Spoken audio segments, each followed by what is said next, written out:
여러분 안녕하십니까? YTN 뉴스 플러스 시작하겠습니다.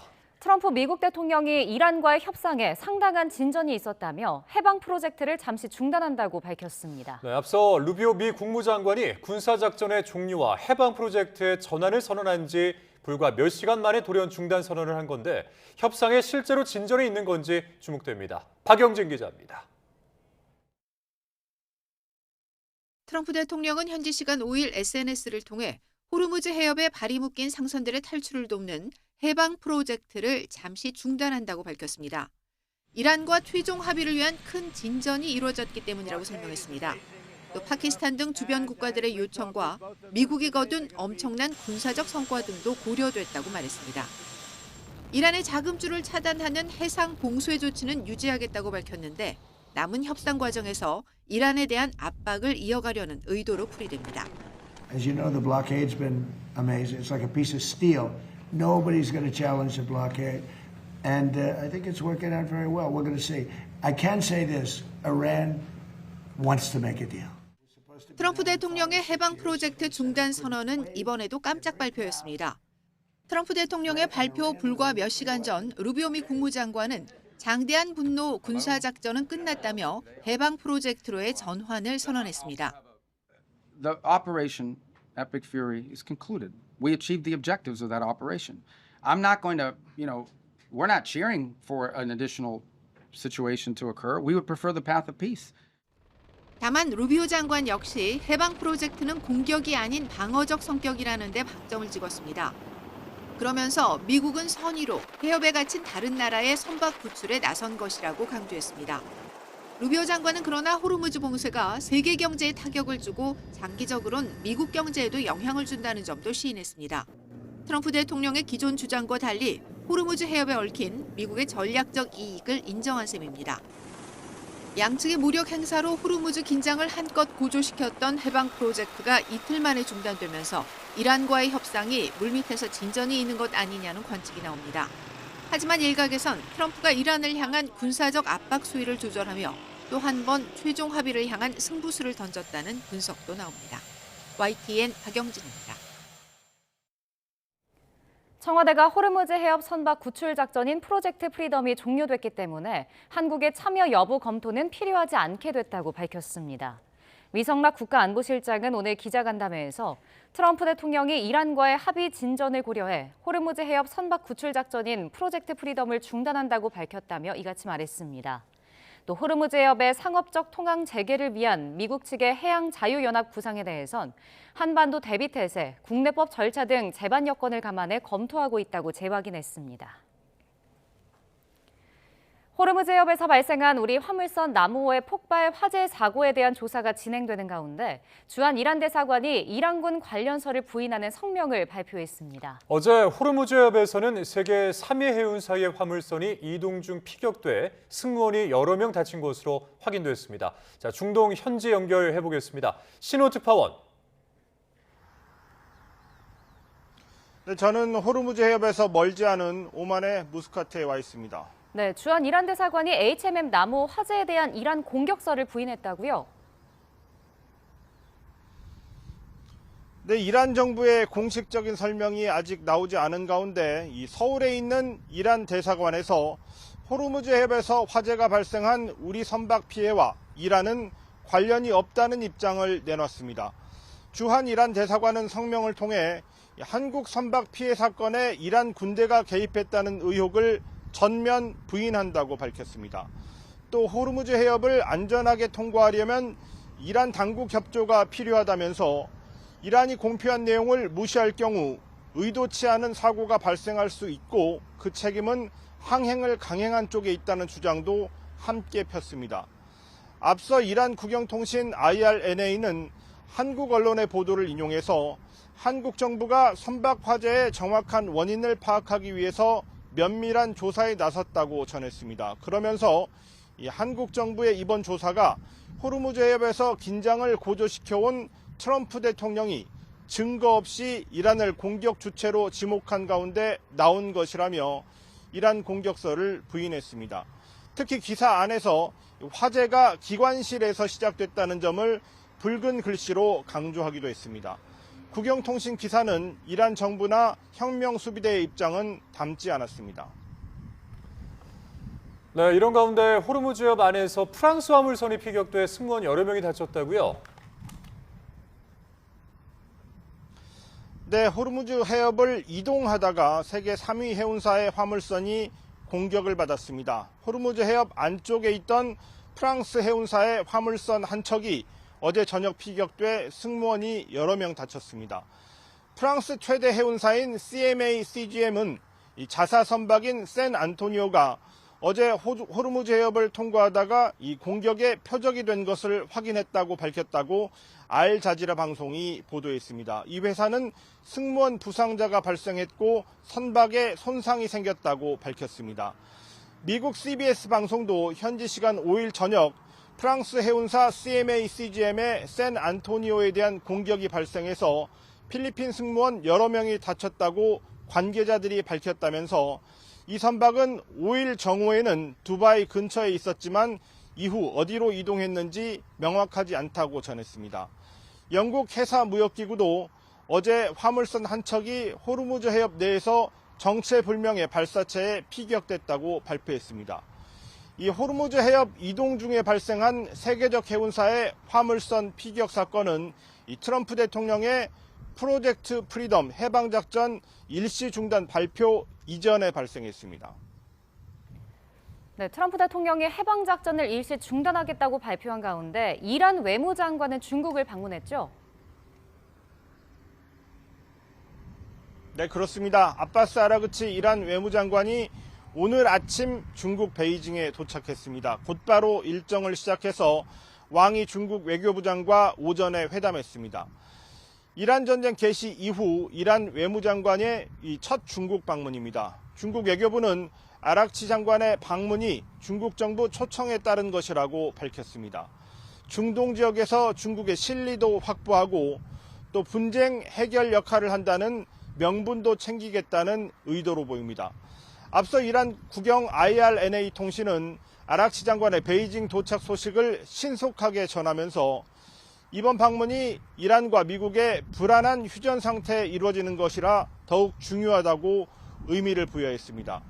중국이 곧 미국 대통령을 초청할 예정이며 이 중동 지역 문제가 미중 양국 정상회담에서 논의될 주제 중 하나가 될 것으로 예상한다면서 이 중국 입장에서 이번 전쟁은 미국의 패권 부활이라는 지정학적 성격이 있는 전쟁이라고 분석하기도 했습니다. 다음 주 트럼프 대통령의 중국 방문에 앞선 만남이라서 중국의 중재 역할에 기대를 거는 이란의 분위기를 읽을 수 있습니다. 지금까지 오만 무스카트에서 YTN 신호입니다. 지난 4일 호르무즈 해협 안쪽에서 폭발과 함께 화재가 발생한 HMM의 벌크선 나무호가 예인선에 이끌려 이르면 우리 시간으로 내일 두바이 항에 입항합니다. 네, 이후 구체적인 조사가 이루어질 예정인데 HMM 측은 일단 이 트럼프 대통령이 주장하는 단독 행동은 없었다고 선을 그었습니다. 박기환 기자입니다. 두 달 넘게 호르무즈 해협에 발이 묶여 있는 HMM 소속 벌크선 나무. 지난 4일 저녁 기관실에서 발생한 폭발과 화재로 운항 불능 상태에 빠지면서 그대로 바다 위에 고립됐습니다. HMM은 일단 아랍에미리트 두바이에 있는 현지 업체와 계약해 본격적인 예인 작업에 착수했습니다. 오가는 데 걸리는 시간만 꼬박 하루 넘게 소요돼 우리 시간으로 내일 오전쯤 나무호가 두바이 항의 모습을 드러낼 전망입니다. 이후 원인 불명 폭발과 화재에 대한 본격적인 조사가 시작됩니다. 지금은 화재 진압에 사용한 이산화탄소로 질식 가능성이 있어 기관실 접근도 어렵습니다. 이 때문에 두바이에 도착해 이산화탄소를 먼저 빼낸 뒤 선체 안팎의 피해 상황을 확인하고 정확한 폭발 원인을 규명해야 합니다. 무엇보다 도널드 트럼프 미 대통령이 주장한 나무호의 단독 행동이 있었는지 조사를 통해 드러날 것으로 보입니다. HMM 측은 일단 당시 나무호가 통제 해제를 기다리며 통제선 인근에서 기다린 것은 맞지만 확대된 통제구역 안에 있지는 않았다고 설명했습니다. 또 당시 HMM 소속의 선박 4척을 포함해 수백 척의 선박이 주변에 있었다면서 단독으로 움직일 상황이 아니었다고 반박했습니다. 3사 입장에서는 이란이 공격하지 않겠다는 의지가 명확해야지 어떤 안전을 보장받는 것인데 그런 것들이 명확하지 않는 상황에서 통항을 바로 시도하지는 않습니다. 해양수산부는 중앙해양안전심판원 조사관을 비롯한 현지 조사단을 보내 정확한 사고 원인을 파악할 예정입니다. YTN 박견입니다. 호르무즈 봉쇄 이후 세 번째 한국 유조선이 우회로인 홍해를 통과했습니다. 해양수산부는 오늘 오전 9시 기준 우리 선박이 홍해를 안전하게 통과해 국내로 원유를 운송하고 있다고 밝혔습니다. 앞서 지난달 17일과 지난 3일에도 우리 유조선이 사우디아라비아 얀부 향해서 원유를 적재해 홍해를 거쳐 운항했습니다. 중동 정세 불안으로 국제 유가가 급등하면서 지난달 소비자 물가가 1년 9개월 만에 가장 큰 폭으로 올랐습니다. 특히 기름값 상승이 물가 전반으로 확산되는 모습인데 5월에는 오름폭이 더 커질 수 있다는 전망이 나오고 있습니다. 오동건 기자입니다. 서울의 한 주유소. 이란 전쟁 이후 휘발유와 경유 가격이 크게 오르면서 운전자들의 부담이 커지고 있습니다. 제가 느낄 때는 한 20% 정도 오른 것 같거든요. 꽤 많이 오른 거죠. 기름값 상승은 소비자 물가 전반에 영향을 미쳤습니다. 지난달 소비자 물가에서 석유류 가격은 1년 전보다 무려 21.9% 급등한 것으로 나타났습니다. 휘발유는 21.1%, 경유는 30.8% 올라 3년 9개월 만에 가장 큰 상승폭을 기록했습니다. 지난달 소비자 물가는 1년 전보다 2.6% 올라 21개월 만에 가장 높은 수준을 나타냈습니다. 석유류 가격이 전체 소비자 물가를 0.84%포인트 끌어올리며 가장 큰 영향을 준 것으로 분석됐습니다. 석유류를 포함한 공업제품 물가는 3.8% 올라 3년 2개월 만에 최고 상승률을 기록했습니다. 서비스 물가도 2.4% 상승했는데 국제항공료는 유류 할증료 인상으로 15.9%, 해외 단체 여행비는 11.5%나 올랐습니다. 반면 농산물 가격은 내려갔습니다. 채소류 가격이 12% 넘게 하락했고 무와 당근 가격은 각각 43%, 42% 떨어졌습니다. 농산물 가격 하락에도 불구하고 국제유가 상승이 전체 물가를 끌어올린 셈입니다. 석유류 같은 경우는 22년 7월 달에 35.2% 이후 3년 9개월 만에 최대 상승하였습니다. 석유류 가격을 뺀 군업물가 같은 경우는 2.2% 상승하여 지난 3월 달과 동일하게 상승하였습니다. 정부는 석유 최고 가격제와 유류세 인하로 그나마 전체 물가 상승률을 1.2%포인트 끌어내린 것으로 추정했습니다. 하지만 기름값 상승 여파가 앞으로 더 확산할 가능성이 크다는 점이 문제로 꼽힙니다. 농산물과 신선식품 역시 물류비 부담이 커지면서 가격 상승 압력을 받을 수 있기 때문입니다. 유상대 한국은행 부총재도 5월 물가와 관련해 석유류 가격이 높은 수준을 이어가는 가운데 지난해 농축수산물 가격이 상대적으로 낮았던 데 따른 기저효과까지 겹치며 오름폭이 더 커질 수 있다고 전망했습니다. 기름값 상승이 물가 전반에 영향을 끼치면서 소비자들이 체감하는 물가 부담은 더 커질 가능성이 높아지고 있습니다. YTN 오동건입니다. 네, 이번엔 김덕일 고려대 아연 중동 이슬람센터 연구위원, 김대우 글로벌 이코노믹 연구소장과 함께 중동 상황과 경제적 여파까지 짚어보겠습니다. 두 분 어서 오십시오. 안녕하십니까. 반갑습니다. 네, 트럼프 대통령이 호르무즈 해협에 발이 묶인 상선들의 탈출을 돕는 해방 프로젝트를 중단하겠다 밝혔습니다. 근데 이제 전날에 마코 루비오 국무장관은 이거 수행 중이다라고 밝혔거든요. 근데 돌연 하루도 안 돼서 중단하겠다고 밝힌 건데 어떤 이유가 있을까요? 너무나 이제 갑작스러운데요. 트럼프 대통령이 이제 그 SNS에 올린 걸 보면 파키스탄과 여러 국가들의 요청이 있었고요. 그다음에 상당한 또 진전이 있었다고 얘기를 하거든요. 그렇다면 뭔가 물밑으로는 계속해서 중재국을 통해서라도 대화가 있었다는 것을 볼 수 있겠죠. 근데 이제 상당한 진전, 그리고 트럼프 대통령 전부터 이제 뭐 좋은 소식이 있을 거다 얘기를 했는데요. 이대로라면은 이제 미국이 원하는 방향대로 아마도 이란이 협상안을 받아들였을 가능성이 있어 보이긴 하죠. 요 말대로라면. 그래서 그렇게 해서 우선은 이제 협상적으로 가닥을 잡은 것 같습니다. 지금 이 프로젝트 프리덤 같은 경우에는 일종의 약간 정면 돌파하겠다는 그런 의식이 있었죠. 그리고 또 다른 것은 트럼프 대통령이 이제 협상을 위해서 이렇게 하는 것으로 얘기를 하고 있지만 또 다른 측면도 볼 수 있을 것 같습니다. 이를테면 이렇게 해방 프로젝트를 하면서 약간 무력 충돌의 가능성이 상당히 좀 높아졌죠. 많은 선박들도 어떻게 공격당하는 선박들도 있었고요. 아랍에미리트 쪽도 좀 피해를 입은 경우도 있었습니다. 그래서 이렇게 될 경우에는 이제 무력 충돌의 가능성, 그러면 휴전이 어떻게 깨질 우려도 있었을 거고요. 네. 이렇게 될 경우에 긴장이 고조될 경우에는 또 트럼프 대통령이 제일 걱정하는 건 뭡니까? 유가가 상승할 여지도 있었을 겁니다. 그래서 그런 측면까지 우선은 다 고려를 해서 우선은 해방 프로젝트를 일시적으로 이제 중단을 하고 우선 협상 가는 국면으로 이제 가닥을 잡은 것 같은데요. 대신 이란을 향한 역봉쇄는 계속 이제 유지하는 것으로 발표했습니다. 예. 자, 우리 소장님은 어떻게 지금 이 배경을 분석하고 계시니까? 그러니까 정말로 물밑에서 뭔가 이야기가 오고 가고 있을까요? 그렇다면은 일단은 지난 1차 협상 이후에 2차 협상에 대한 날짜조차 안 잡히고 있었던 상황인데 조만간에 날짜도 한번 기대해 볼 수 있을까요? 예, 호르무즈 해협에 갇힌 선박을 꺼내주겠다는 트럼프 대통령의 이 프리덤 프로젝트 여기에 대해서요. 우선 이 미국의 이 분석가들은 처음부터 작전은 없었다. 그러니까 선전전이었다. 이렇게 해석하는 시각이 상당히 압도적입니다. 아, 실제가 없었던 프로젝트다. 그렇습니다. 현실 불가능한 것이고 그 안에 군대가 들어가서 충돌을 원치도 않았고 또 실제로 군사 작전을 하겠다는 것도 아니고 항로만 이렇게 주면 뒤에서 멀리 지켜보겠다는 정도인데 현실적으로 가능성이 없었죠. 그럼에도 불구하고 트럼프 대통령이 왜 했느냐. 지금 상당한 성과를 거뒀다라고 이렇게 보고 있는데요.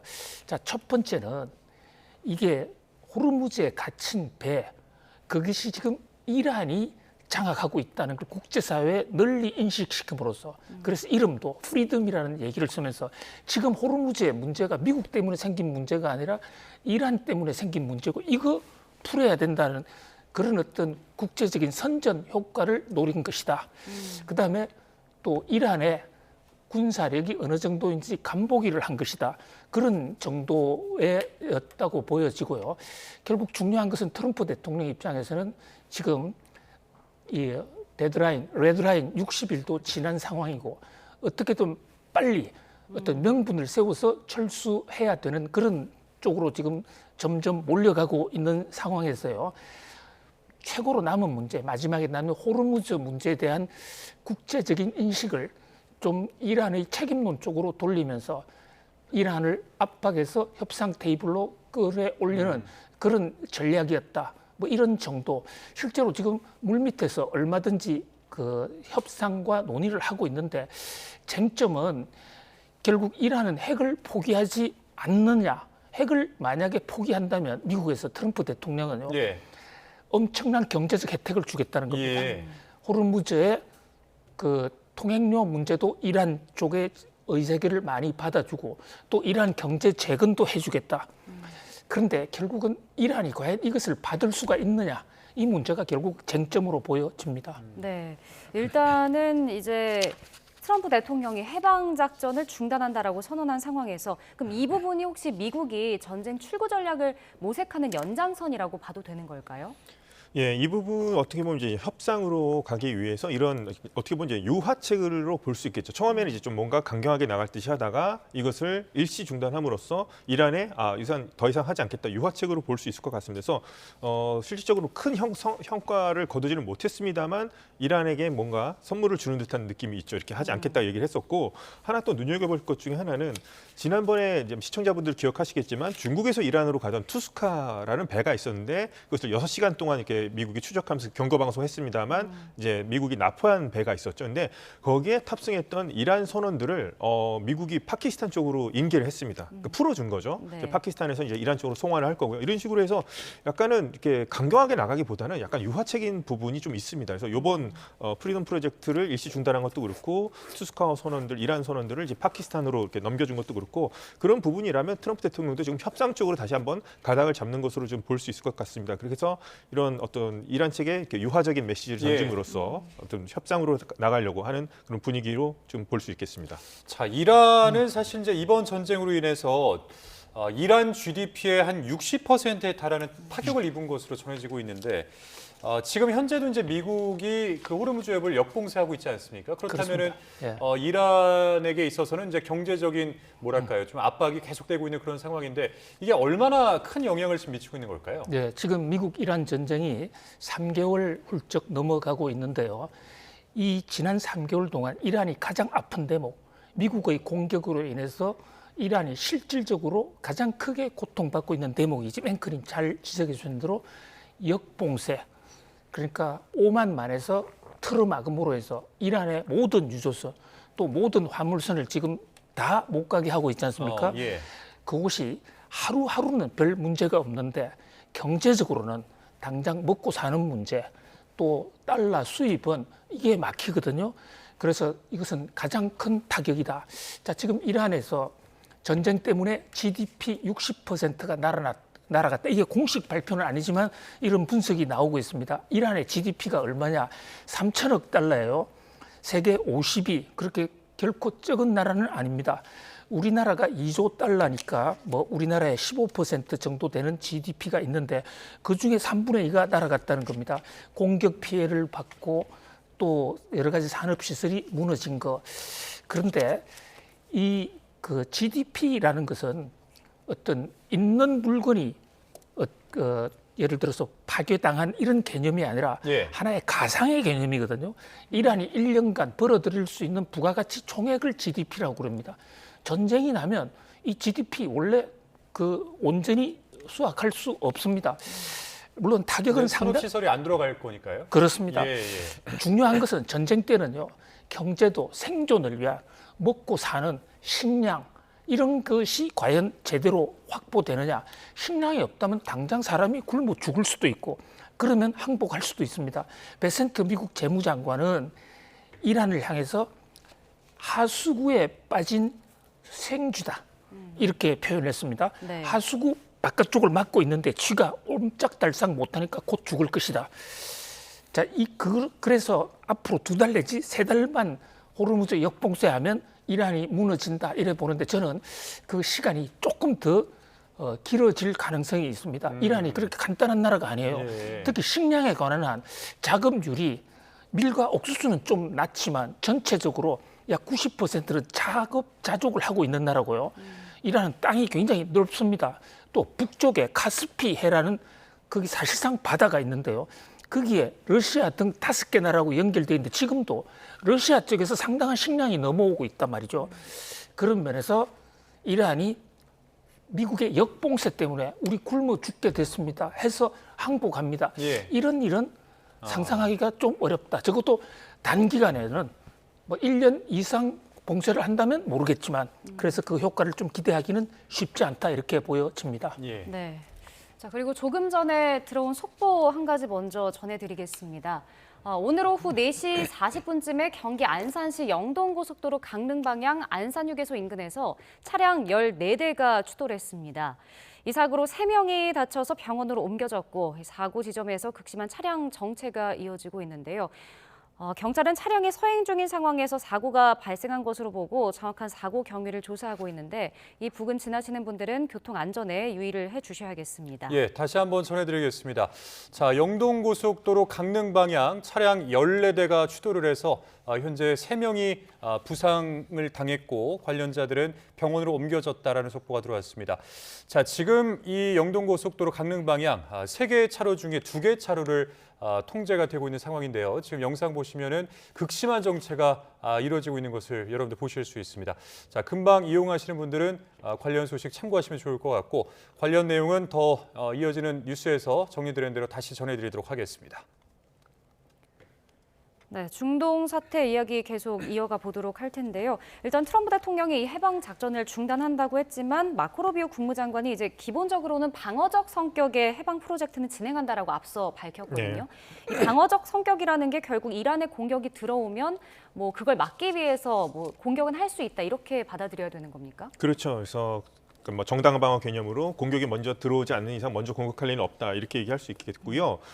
이게 지금 마르코 루비오 장관 발언만 봐도 여기서 알 수 있는 거는 그러니까 지난번에 있었던 장대한 분노 작전은 이미 끝났다는 거죠. 전쟁이라는 표현 안 쓰고 작전은 이미 끝났고 60일 전 이제 필요 없다는 얘기고요. 그다음에 이번에도 해방 프로젝트라는 이름 썼습니다. 그러니까 전쟁이라는 표현 안 쓰고 작전, 오퍼레이션이라는 이름도 안 썼습니다. 그러니까 이거는 작은 규모로 일단 했던 것이고 일정으로 중단이 됐는데 제가 이제 좀 안 좋게 좀 우려하는 부분은 이제 마코 루비오 장관의 발언을 보면은 다른 작전의 이름으로 60일을 다시 새로 시작할 수 있다 이렇게도 볼 수 있거든요. 지금 봤을 때는 이건 최악의 시나리오죠. 그래서 이란과의 어떤 타결이 뭐 협상 타결 안 된다거나 뭐 휴전이 예를 들어서 깨졌을 경우에는 다시 새로운 작전을 할 수 있는데 그때부터는 작전 분노 작전은 생각할 필요 없이 새롭게 다시 60일 작전을 또 할 수 있다 이런 뜻으로 스스로도 받아들일 수 있을 것 같습니다. 근데 그게 그렇게 한다고 해서 문제가 안 되는 겁니까? 이번 그 장대한 분노 작전 때와 마찬가지로 우선 의회 동의 없이 트럼프 대통령이 먼저 이제 전쟁을 선언하고 48시간 이내에 의회에 보내고 다시 뭐 의회에서 계속해서 뭐 반대 결의안을 내더라도 뭐 공화당 의원들이 계속해서 뭐 트럼프를 위해서 전쟁 지지를 해준다면 넘길 수 있을 것으로 이제 볼 수 있겠죠. 근데 전쟁 선언을 해서 전쟁을 했는데 그걸 일방적으로 전쟁 끝났다 네. 이렇게 선언한다고 해서 그게 뭐 미국 의회에서는 60일 제한법에 저촉되지 않는 부분이 되는 거예요? 지금은 저축되지 않는 거고 이미 그 전에 이미 다 끝난 것이고 5월 1일 다 지났으니까 의미가 없다 이렇게 볼 수 있겠죠. 자, 그런가 하면 호르무즈 해협에 발이 묶였던 우리 선박 나무호에서 이제 폭발 또 화제가 났습니다. 일단 트럼프 대통령은 우리가 이제 단독 행동을 하다가 이란의 공격을 받았다고 주장하는데 나무호는 단독 행동하지 않고 정박 중이었다라고 주장하고 있거든요. 사실관계를 좀 따져봐야 하는 겁니까? 예, 지금 진상은 누구도 지금 정확하게 현 단계로서는 알기가 어렵습니다. 조사 이후에 뭐 자세한 내용이 밝혀지겠죠.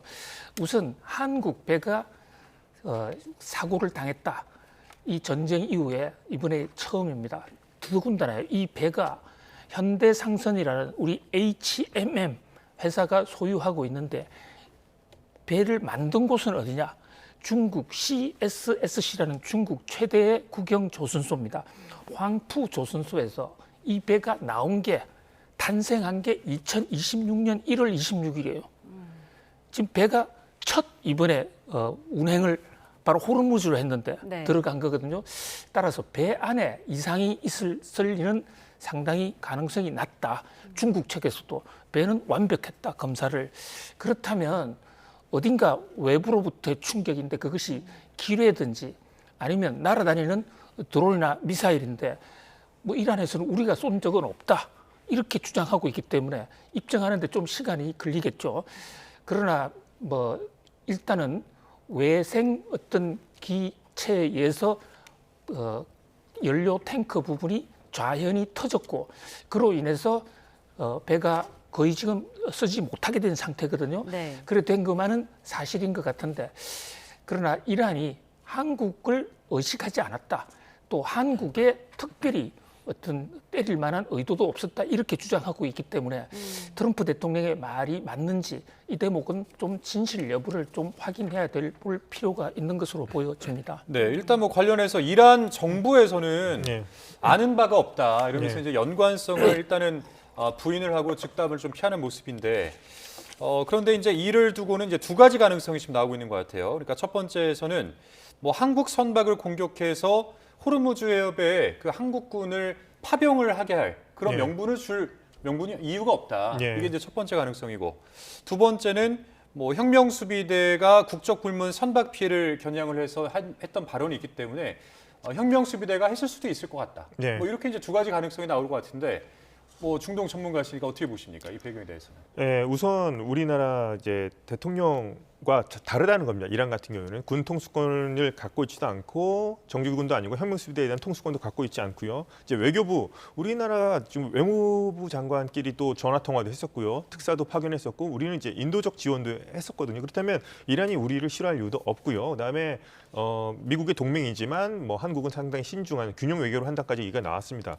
근데 이제 여기서 알 수 있는 거는 이제 이란 외교부를 아무리 만나더라도 이게 그다지 소용이 없다는 걸 들 수 있을 것 같아요. 예를 들어서 만약에 우리가 공격을 받았다고 하는 전제하에서 봤을 때는 이란 외교부 만나도 사실상 힘이 없거든요. 그렇다면 결국에는 이게 누가 하는 혁명수비대의 소행일 수 있다는 건 만약에 공격일 경우가 우리가 피격된 것이 맞다면 그래서 이렇게 볼 수 있을 것 같습니다. 그래서 외교부도 지금 사실상 혁명수비대 초강경파죠. 혁명수비대에 의해서 지금 뭐 지휘를 받고 있는 상태라고 하니 대통령은 뭐 더 이상 힘도 없는 상태고요. 그래서 외교적으로 우리가 계속 접촉을 할 수는 있겠습니다만 그렇게 우리가 생각하는 만큼 우리나라와 다르기 때문에 외교부의 힘이 사실상 없다고 보면 될 것 같고요. 그렇다면 현장에 있던 혁명수비대 같은 경우에는 이 사람들이 봤을 때 뭐 육안으로 관찰할 수도 있겠고 뭐 여러 면으로 관찰하겠습니다. 이 사람들이 봤을 때는 자신의 영역 안에 있는 어떻게 보면 한 척당 돈으로 볼 수밖에 없을 수도 있거든요. 그래서 공격을 했을 수도 있고 한 가지 더 무서운 점 중에 하나는 뭐냐면 혁명수비대 사이에서도 중앙과 지역 간의 연결이 제대로 안 돼 있다는 점을 들 수 있을 것 같아요. 그러니까 통신망도 많이 파괴가 됐지만 일부러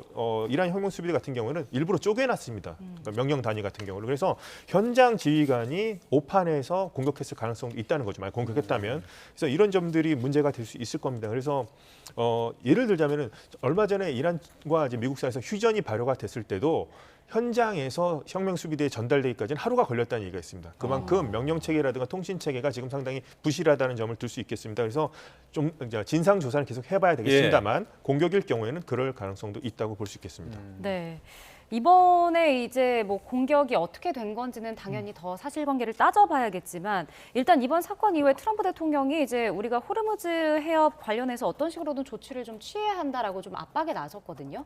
근데 뭐 프로젝트 프리덤을 이제 종료됐기 때문에 우리 정부는 이제 여기에 참여할 여부 검토는 필요하지 않다라고 밝혔는데 어떻게 좀 대응을 더 해야 될까요? 그렇습니다. 미국 트럼프 대통령 입장에서는 이번 이란 전쟁을 펼치면서 가장 아픈 대목이 동맹국으로부터의 지지나 또는 군사적 파견이 없다. 그래서 틈만 나면 같이 하자. 책임을 같이 분담하자. 이렇게 얘기를 해오지 않았습니까? 네. 그런 와중에 한국 선박이 피격을 당했다라는 그런 뭐 얘기가 나오니까 한국도 와서 직접 방어하고 우리하고 같이 작전하자. 뭐 너무나 당연한 수순으로 보여지는데요. 그런데 지금 말씀하신 것처럼 현재 트럼프 대통령은 실제로 군사 행동을 하지도 않았고 이 프리덤 프로젝트는 하나의 명분 싸움이었단 말이죠. 그러니까 프리덤 프로젝트 때문에 군대가 가는 문제 이것은 뭐 더 이상 쟁점이 되지는 않을 것으로 보여집니다. 그 왜 하필이면 UAE를 때렸고 우리 배가 UAE 인근에 있었거든요. 그런데 지금 미국과 가장 가까운 걸프만 국가가 UAE고 네. 또 최근에 오페크 탈퇴한다든지 미국과 또 달러 통화 스와프도 하고 그런 와중에서 이스라엘부터 무기를 가장 많이 받아들인 나라가 또 UAE이기도 합니다. 우리나라가 여기에 지금 핵 원전도 지어줬는데 바로 배가 그 UAE 해역에 있다가 피격을 당했거든요. 네. 그런데 현지 언론들의 보도에 따르면 원래 그 프리덤 프로젝트의 작전은 바깥에서는 오만만 쪽에서는 미국 함대가 총관장을 하고 호르무즈 해협 안쪽에서는 바로 미국의 최근접 동맹국인 UAE가 이 문제를 관장한다. 그래서 이란으로서는 미국을 바로 때리는 것은 현실적으로 어렵고 바로 옆에 있는 호르무즈 안에서 그 리블레이제이션 그러니까 프리덤 프로젝트를 하고 있는 이 나라인 UAE를 때릴 수밖에 없었는데 공교롭게도 우리나라 배가 거기 있었기 때문에 맞은 게 아닌가. 특히 이 배가요 우리나라 배이긴 한데 국적을 파나마로 해놓고 있습니다. 이것은 해운사들 여러 가지 세금 문제 때문에 많이 돌려놓는데 실제로 배에 국기가 파나마 국기가 걸려 있었거든요. 바로 이 대목을 두고서도 이란에서는 우리는 한국 배인 줄 몰랐다. 이렇게도 주장하고 있기 때문에 이란이 한국을 겨냥해서 어떤 적대적 행위를 했다고 보기는 현재로서는 그 증거가 충분하지 않다 이렇게 보여집니다. 예, 지금 UAE 얘기가 나와서 또 이어서 말씀을 좀 드리면은 이 아랍에미리트가 이란의 공격을 받으면서 지금 석유 시설 등의 화재 피해를 입은 상태 아니겠습니까? 네. 그런데 이제 트럼프 대통령은 휴전 위반 여부 판단에 대해서 뭐 곧 알게 될 것이다 이렇게 좀 다소 좀 모호한 표현을 하면서 이 입장을 나타냈단 말이죠. 그러니까 이 자체만 두고 보더라도 이제 휴전이 깨지는 그 자체를 좀 두려워하는 건 아닌가. 트럼프 대통령 입장에서도 좀 부담스러워하는 건 아닌가. 어떻게 보십니까? 우선 이제 이란은 아직까지는 자신들이 아랍에미리트를 공격했다고 공식적으로 주장하지는 않고 있는 것 같습니다. 그렇게 공식 입장을 보이지 않고 있습니다만 심증을 봤을 때는 뭐 이렇게 봤을 때는 물증은 확실하게 나오지 않았습니다만 이란 측에서 공격한 것이 거의 확실해 보이기는 하죠. 트럼프 대통령은 이것을 휴전을 깰 정도의 사안은 아니라고 하면서 우선은 이 상태로 일단 현상 유지하면서 협상 쪽으로 가고 싶어하는 그런 눈치가 보이고 있고요. 아랍에미리트 같은 경우에는 오히려 저는 이거 이란이 아랍에미리트 공격한 건 이제 자충수가 될 수도 있다 생각하는 게 두바이 같은 곳은 이란이 좀 국제 제재 받고 있을 때 이제 돈 세탁을 해주는 곳이기도 하고요. 이란 사람들이 40만 명이 사는 곳이 아랍에미리트거든요. 근데 이곳을 공격했을 정도면 지금 보게 되면 아랍에미리트가 가장 친이스라엘 국가로 보시면 되겠고 현재 이스라엘이 자랑하는 다층 방공망 시스템 중인 아이언돔이라는 게 있지 않습니까? 아이언돔 운용 부대를 운용하기 위해서 한 포대가 들어와 있고 지금 이스라엘 군이 아랍에미리트 안에 있습니다. 이거는 상당히 이례적인 것이죠. 이스라엘군이 아랍 국가에 처음으로 지금 배치가 된 건데 그것들을 고려했을 때 자신들의 어떤 경제적 손해라든가 이란 사람들이 있음에도 불구하고 지난번과 마찬가지로 요번에 하여튼 이란 쪽에서 공격을 했다면 예. 아랍에미리트를 아주 제대로 벼르고 있다가 공격했던 것으로 볼 수 있을 것 같습니다. 네, 일단은 아랍에미리트가 뭐 공격을 받았지만 휴전은 유지되고 있는 거잖아요. 근데 이제 걸프국들이 미국이 이번 공격을 좀 대수롭지 않게 생각하는 것 같다, 내팽겨친 것 같다 이런 뭐 반응도 나오는 것 같더라고요. 미국과 걸프국과의 관계에도 좀 영향이 있을까요? 그렇습니다. 지금 이 트럼프 대통령이 휴전 협정 위반 문제에 대해서 애매한 태도를 보이고 있지 않습니까? 네. 분명히 지금 김덕일 박사님 잘 지적해 주신 대로 이란이 UAE를 때리고 또 인근 걸프만 국가 때린 것이 확실시 되는데도 불구하고 트럼프 대통령 그 대목에 대해서 뭐 앞으로 알게 될 것이야. 좀 더 조사해 보자. 그 정도 행동은 휴전을 깼다고 할 정도가 아니다. 이렇게 얘기한 것은 걸프만 국가들로서는 굉장히 실망스럽고 네. 저 미국 믿어도 되나 이러는데 트럼프 대통령이 왜 이러느냐. 이것은 빨리 어떤 명분을 갖추어서 전쟁을 끝내고 싶은 그런 어떤 맥락이지 않느냐. 그래서 미국이 걸프만 국가를 버렸다라고 보기는 어렵습니다. 그러나 이 대목에서 아랍 국가들로서는 그러니까 사우디라 또 바레인 이런 나라들 입장에서는 트럼프한테 좀 서운하고 네. 좀 더 공격적으로 막아달라.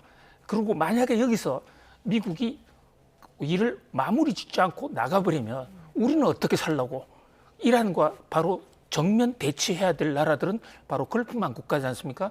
그런 면에서 미국을 향한 보다 더 강력한 이란 제재를 촉구하는 그런 어떤 정치적인 행위다 이렇게 보여집니다. 네, 네, 이 질문을 우리 위원님께도 다시 한번 좀 드려볼게요. 이번 중동 사태 이후에 어떤 이제 판세를 한번 분석 한번 해보자면은 아직 끝난 것은 아닙니다만 네. 포스트 중동 전쟁, 미국과 걸프 국가들의 관계 혹은 뭐 중동 국가 내에서의 어떤 그런 판세 이런 것들을 한번 전망해 본다면 어떻게 할 수 있을까요? 가장 좋은 건 걸프 국가들끼리 모여서 나토와 같은 안보 어떤 집단 체제를 만드는 것이 가장 중요할 것 같은데요. 이제 그렇게 하기에는 국가들이 좀 사이즈도 작고 인구도 적고요.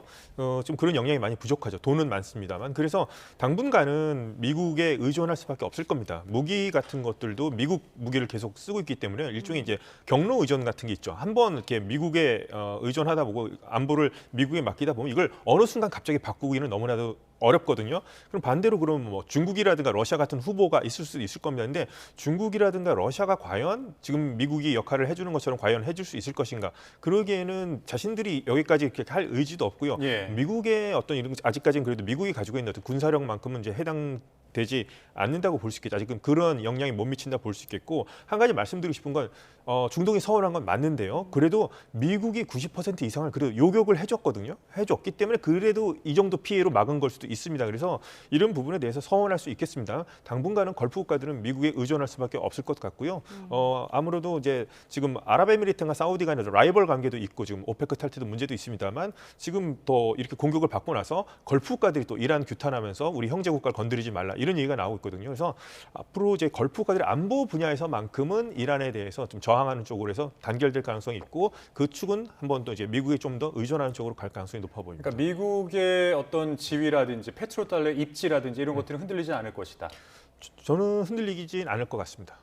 당분간은 미국의 어떤 그래도 군사적 우위는 요번만큼 이제 빨리 끝내지 못하고 있고 지금 질질 끌어서 교착 상태에 있어서 피로감을 많은 시청자분들 느끼고 있는 건 사실이지만 미국이 보여준 공격력 이런 군사력 같은 것을 과연 중국과 러시아가 할 수 있을까? 이것에 대해서는 저는 상당히 좀 의구심이 들거든요. 그래서 그런 부분에 대해서 중동 지역에서의 미국의 패권은 계속될 것으로 보입니다. 네, 지금 2달 넘게 이어지는 전쟁 여파로 원유 공급 차질도 불가피한 상황입니다. 근데 이제 5월부터는 뭐 본격적으로 오일 쇼크가 시작될 거다 이런 전망도 나오더라고요. 어느 정도로 뭐 오르게 될까요? 그렇습니다. 국제 에너지 기구 IEA가 권고한 에너지 의무 비축량이라는 게 있습니다. 그게 최소한 90일은 채우라. 근데 우리나라는 그보다도 훨씬 더 많이 채우고 있죠. 근데 세계 평균은 90일이거든요. 네. 지금 전쟁이 90일 넘어가고 있지 않습니까? 그 언저리인데 이게 휴전이 안 되고 또 협상이 타결이 안 돼서 지리하게 호르무즈 해협의 봉쇄가 계속된다. 역봉쇄든 정봉쇄든 이렇게 되면 정말로 이제 원유 재고가 바닥나기 시작하는 것이 6월 달이다. 전 이렇게 봅니다. 네. 6월부터 바닥나기 시작해서 매달 7월, 8월, 9월 되면 그 고통의 강도가 2배씩 올라갈 겁니다. 막 바로 이런 대목에서도 이것이 이란과 미국 입장에서는 동전의 양면처럼 이 대목을 해석하는 서로 전략이 다릅니다. 예. 이란은 자 조금만 더 견디자. 그러면 국제 유가도 오를 테고 이란의 목표 국제 유가 배럴당 200달러까지 올린다는 겁니다. 네. 그리고 재고 떨어지기 시작하면 미국 국민들 가솔린 가격 오를까? 트럼프 지지율 더 떨어질 거야. 그러면 트럼프 참지 못할 거야. 이래서 좀 더 가자. 이런 입장인 반면에 미국 입장에서는 국제 유가 폭등하기 전에 명분을 갖고 좀 협상을 하자. 적어도 지금 상황에서는 트럼프 대통령이 휴전을 좀 부탁한다고나 할까요? 구걸한다고. 빨리 휴전하자 이 사람들아. 내가 지금 좋은 말 할 때 내가 지금은 잘해줄게. 이런 흥정이 진행되고 있다. 이렇게 판단할 수 있을 것으로 보여집니다. 아니 근데 사실 이제 유가와 연동돼서 금융시장도 같이 작동을 해야 되는 것인데 지금 뭐 우리 증시, 뉴욕 증시 지금 굉장히 이제 호황이란 말이죠. 그렇습니다. 근데 그렇다면 아직 뭔가 이 유가 충격을 좀 뭐랄까요? 과소평가를 하고 있다고 할까요? 시장에서? 그렇습니다. 지금 그 이란이 목표한 유가가 배럴당 200달러입니다. 자, 전쟁이 일어나기 전 그러니까 올 2월 하순에 국제 유가가 WTI, 브렌트유 등이 55달러에서 58달러 선이었거든요. 네. 지금 국제 유가 100달러 선이니까 반 정도 올랐습니다. 그런데 역사적으로 한번 거꾸로 돌아가서 보면요. 1차 오일 쇼크가 1973년에 터졌습니다. 당시에 그 4차 중동 전쟁 때 그때 국제 유가가 얼마 올랐냐? 487% 올랐습니다. 근데 지금은 100%밖에 안 올랐지 않습니까? 그러니까 그런 면에서는 조족지혈이다. 100달러 정도 가지고는 충분히 세계가 견딜 수 있고요. 또 그때보다도 지금은 에너지 효율이 높아져가지고 과거보다 원유를 더 많이 안 씁니다. 그래서 견딜 수 있는 힘이 조금 더 세졌는데 그러나 200달러가 된다면 200달러라는 얘기는 바로 원유가 고갈이 돼서 재고가 줄어들기 시작한 6, 7, 8월이 되면 그렇게 될 수도 있는 것이거든요. 그러니까 결국 시간과의 싸움이다. 이렇게 볼 수 있겠습니다. 네, 알겠습니다. 오늘 두 분 말씀 여기까지 듣겠습니다. 지금까지 김덕일 고려대 아연 중동 이슬람센터 연구위원, 김대우 글로벌 이코노믹 연구소장과 함께했습니다. 오늘 말씀 고맙습니다. 네, 고맙습니다. 감사합니다.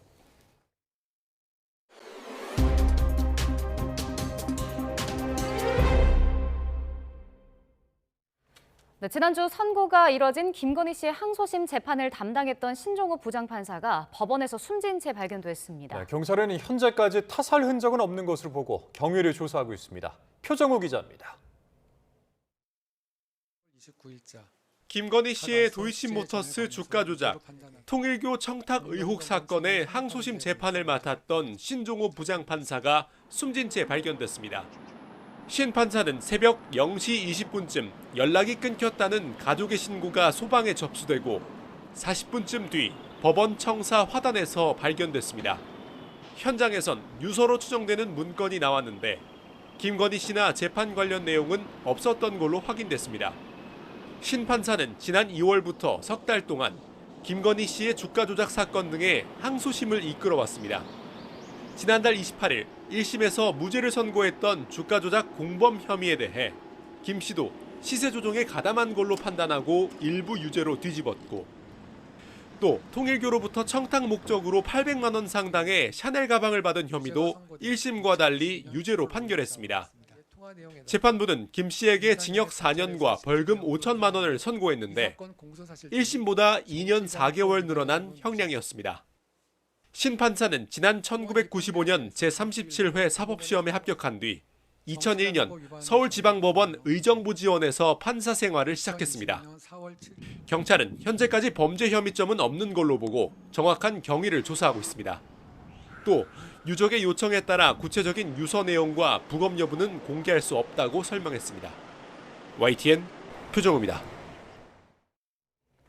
내란 중요 임무 종사 등 혐의를 받는 한덕수 전 국무총리의 항소심 선고가 내일 나옵니다. 1심은 징역 23년을 선고했고 특검도 항소심 결심 때는 똑같은 형량을 구형했는데 2심 재판부가 어떤 선택을 할지 관심을 모으고 있습니다. 신규혜 기자입니다.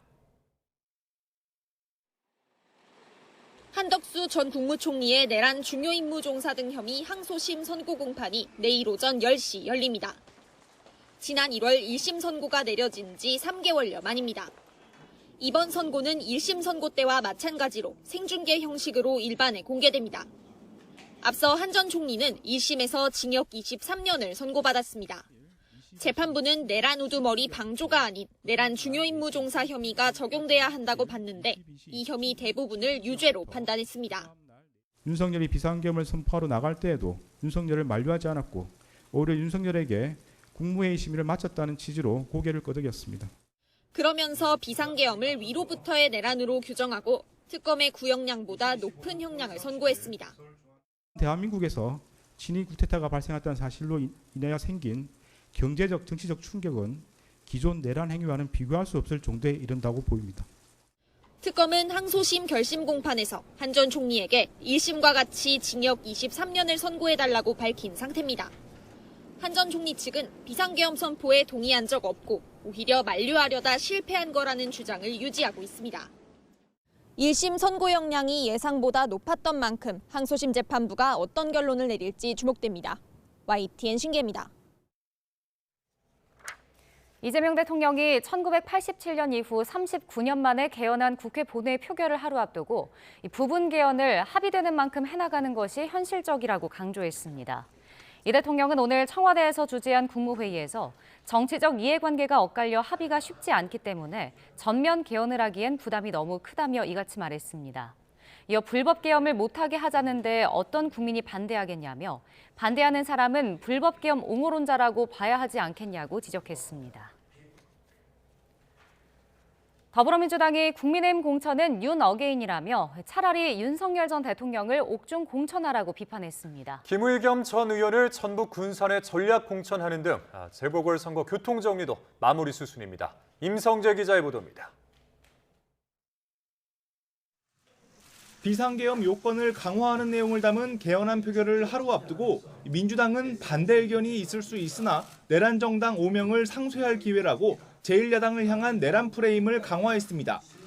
추경호 대구시장 후보, 이진숙 달성군 후보 등을 콕 집어 윤어게인 제2의 내란 공천이라고 했고 내란 부활 개수작 같은 수위를 넘나드는 날선 발언도 쏟아졌습니다. 기왕에 이렇게 된 거 윤석열을 차라리 옥중 공천 하시기 바랍니다. 내부적으로는 그간 하마평이 무성했던 재보선 지역 빈칸 5곳을 일사천리로 채웠습니다. 전북 군산 김제 부안갑에 문재인 청와대 대변인이자 초선 의원을 지낸 김의겸 전 새만금 개발청장을 전략 공천했고 을 지역구엔 평당원 출신 박지원 최고위원을 확정했습니다. 이재명 대통령과 성남 경기 청와대 여정을 함께한 임문영 전 국가-AI 전략위원회 부위원장은 광주 광산을에 배치하며 강세 지역 호남 주자들을 확정했습니다. 제주 서귀포엔 김성범 전 해양수산부 차관, 대구 달성군에 박형룡 지역위원장을 배치했는데 남은 한 자리 충남 공주부여 청양공천 역시 오래 걸리지는 않을 거란 설명입니다. 금요일을 넘지 않게 정리를 할 생각인데요. 그러나 그래도 한 2, 3일 정도는 시간을 좀 가지고. 민주당 최초 연임 역사를 쓰며 2주 만에 돌아온 한병도 원내대표는 복귀 일성으로 이재명 정부 성공을 외쳤습니다. 지금부터 우리는 모든 열정과 땀을 지방선거 승리를 위해 쏟았으면 좋겠습니다. 6월 지방선거와 재보선까지 공천 9분응선을 넘은 민주당은 그야말로 선거 올인 모드에 돌입했습니다. 윤석열 잔재를 퇴출하겠다는 프레임 전쟁 수위도 최대치로 끌어올릴 전망입니다. YTN 임성재입니다. 국민의힘이 경기도당 필승 결의대회에서 한 목소리로 정부 여당을 비판하며 모처럼 단일 대우를 형성했습니다. 정진석 전 대통령 비서실장 공천 문제도 내일 매듭 짓겠다는 구상인데 당사자 반발은 변수입니다. 김철희 기자입니다. 방미 이후 이선 후퇴 압박을 받았던 장동혁 대표가 부산과 대구에 이어 경기도를 찾았습니다. 결의대회에 함께한 현역 의원과 출마자들은 계파를 가리지 않고 지도부와 원팀을 강조했고 반복되던 분열 양상도 이번엔 없었습니다. 똘똘 뭉치는 그 모습을 우리 국민들께 보여드렸습니다. 국민의힘 투톱 역시 화답하듯 대통령이라도 죄를 지으면 감옥에 가야 한다며 외부의 적 이재명 대통령을 향해 일제히 맹공을 퍼부었습니다. 범죄단체인 민주당 그리고 그 수괴인 이재명을 심판하는 선거가 될 것입니다. 경기도 성남에서 범죄가 시작이 되었습니다. 막아야 되지 않겠습니까, 여러분? 보수 결집 흐름 속에 더 이상의 지지층 이탈을 막겠다는 뜻으로도 풀이되는데 윤어게인 논란은 뇌관입니다. 윤석열 호위 무사로 불렸던 이용 전 의원은 국민께 실망과 상처를 드렸다며 눈물의 기자회견을 열었습니다. 정권의 실패 앞에서도 책임을 져야 합니다. 하지만 윤 전 대통령의 마지막 비서실장, 정진석 전 의원 공천 문제는 여전히 풀지 못한 숙제입니다. 공관위는 윤리위 판단이 내려지는 대로 회의를 열어 출마 문제를 정리한다는 계획인데 윤리위 결정과 관계없이 컷오프 가능성이 크다는 관측입니다. 정 전 실장은 당의 결정을 지켜보겠다며 말을 아꼈지만 무소속 출마 가능성도 배제할 순 없습니다. 최근 영남권에서 여야 후보 간 지지율 격차가 줄어들었다는 여론조사 결과가 잇따르면서 당 내부 결속이 단단해지는 모습입니다. 윤어게인 논란을 털고 원팀으로 싸우면 해볼만하다는 희망적 분위기도 읽히는데 당사자 승복 여부 등은 여전한 변수입니다. YTN 김철입니다. 더불어민주당 새 원내 사령탑에 삼선 한병도 의원이 선출되면서 민주당에서 첫 원내대표 연임 사례가 나왔습니다. 한 신임 원내대표는 수락연설에서 조작기소 특검 시점과 관련해 지방선거 이후 국민과 당원 의견을 수렴하고 수의와 절차를 충분히 거쳐 판단하겠다고 설명했습니다. 국민의힘 영남권 광역단체장 후보 5명이 한자리에 모여 더불어민주당이 추진하는 조작기소 특검법을 강력 규탄했습니다. 후보들은 오늘 울산시청에서 민주당 공소취소 특검법 규탄 긴급 기자회견을 열고 특검법은 사법 쿠데타이자 사법 내란이라고 지적했습니다. 박형준 후보는 특검법은 이재명 대통령이 자신의 죄를 스스로 지우는 삭제 특검법이라고 규정했고 이철호 후보는 특검법이 통과되더라도 대통령이 반드시 거부권을 행사해야 한다고 촉구했습니다. 내일은 오늘처럼 맑은 하늘을 보긴 어렵겠습니다. 전국이 흐려지는 가운데 오후부터 밤사이 중서부와 전북 서부에 산발적으로 비가 오겠고 충청 남부와 호남, 강원 동해안에도 밤에는 빗방울이 떨어지는 곳이 있겠습니다. 또 5mm 안팎으로 비의 양이 적지만 중부와 호남, 제주도와 경북 북동부에는 강한 바람이 동반되겠습니다. 내일은 서울 낮 기온이 20도, 광주 24도, 대구 27도로 대체로 오늘보다 낮아집니다. 다만 비가 늦게 내리거나 내리지 않는 동쪽 지역을 중심으로는 여전히 예년 기온을 웃돌겠습니다. 모레 오후에 강원도에만 비가 내릴 뿐 이후 대체로 맑고 따뜻한 날씨가 이어질 전망입니다. 날씨 정보였습니다.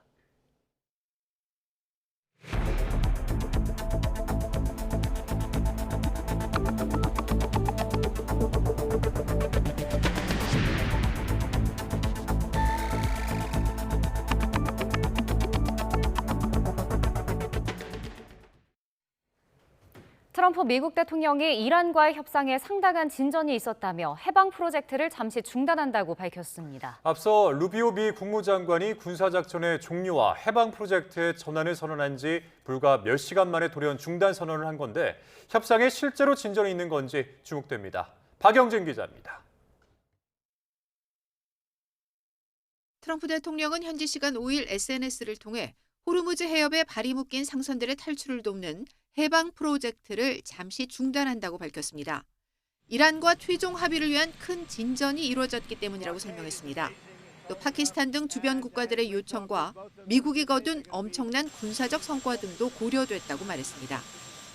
이란의 자금줄을 차단하는 해상 봉쇄 조치는 유지하겠다고 밝혔는데 남은 협상 과정에서 이란에 대한 압박을 이어가려는 의도로 풀이됩니다.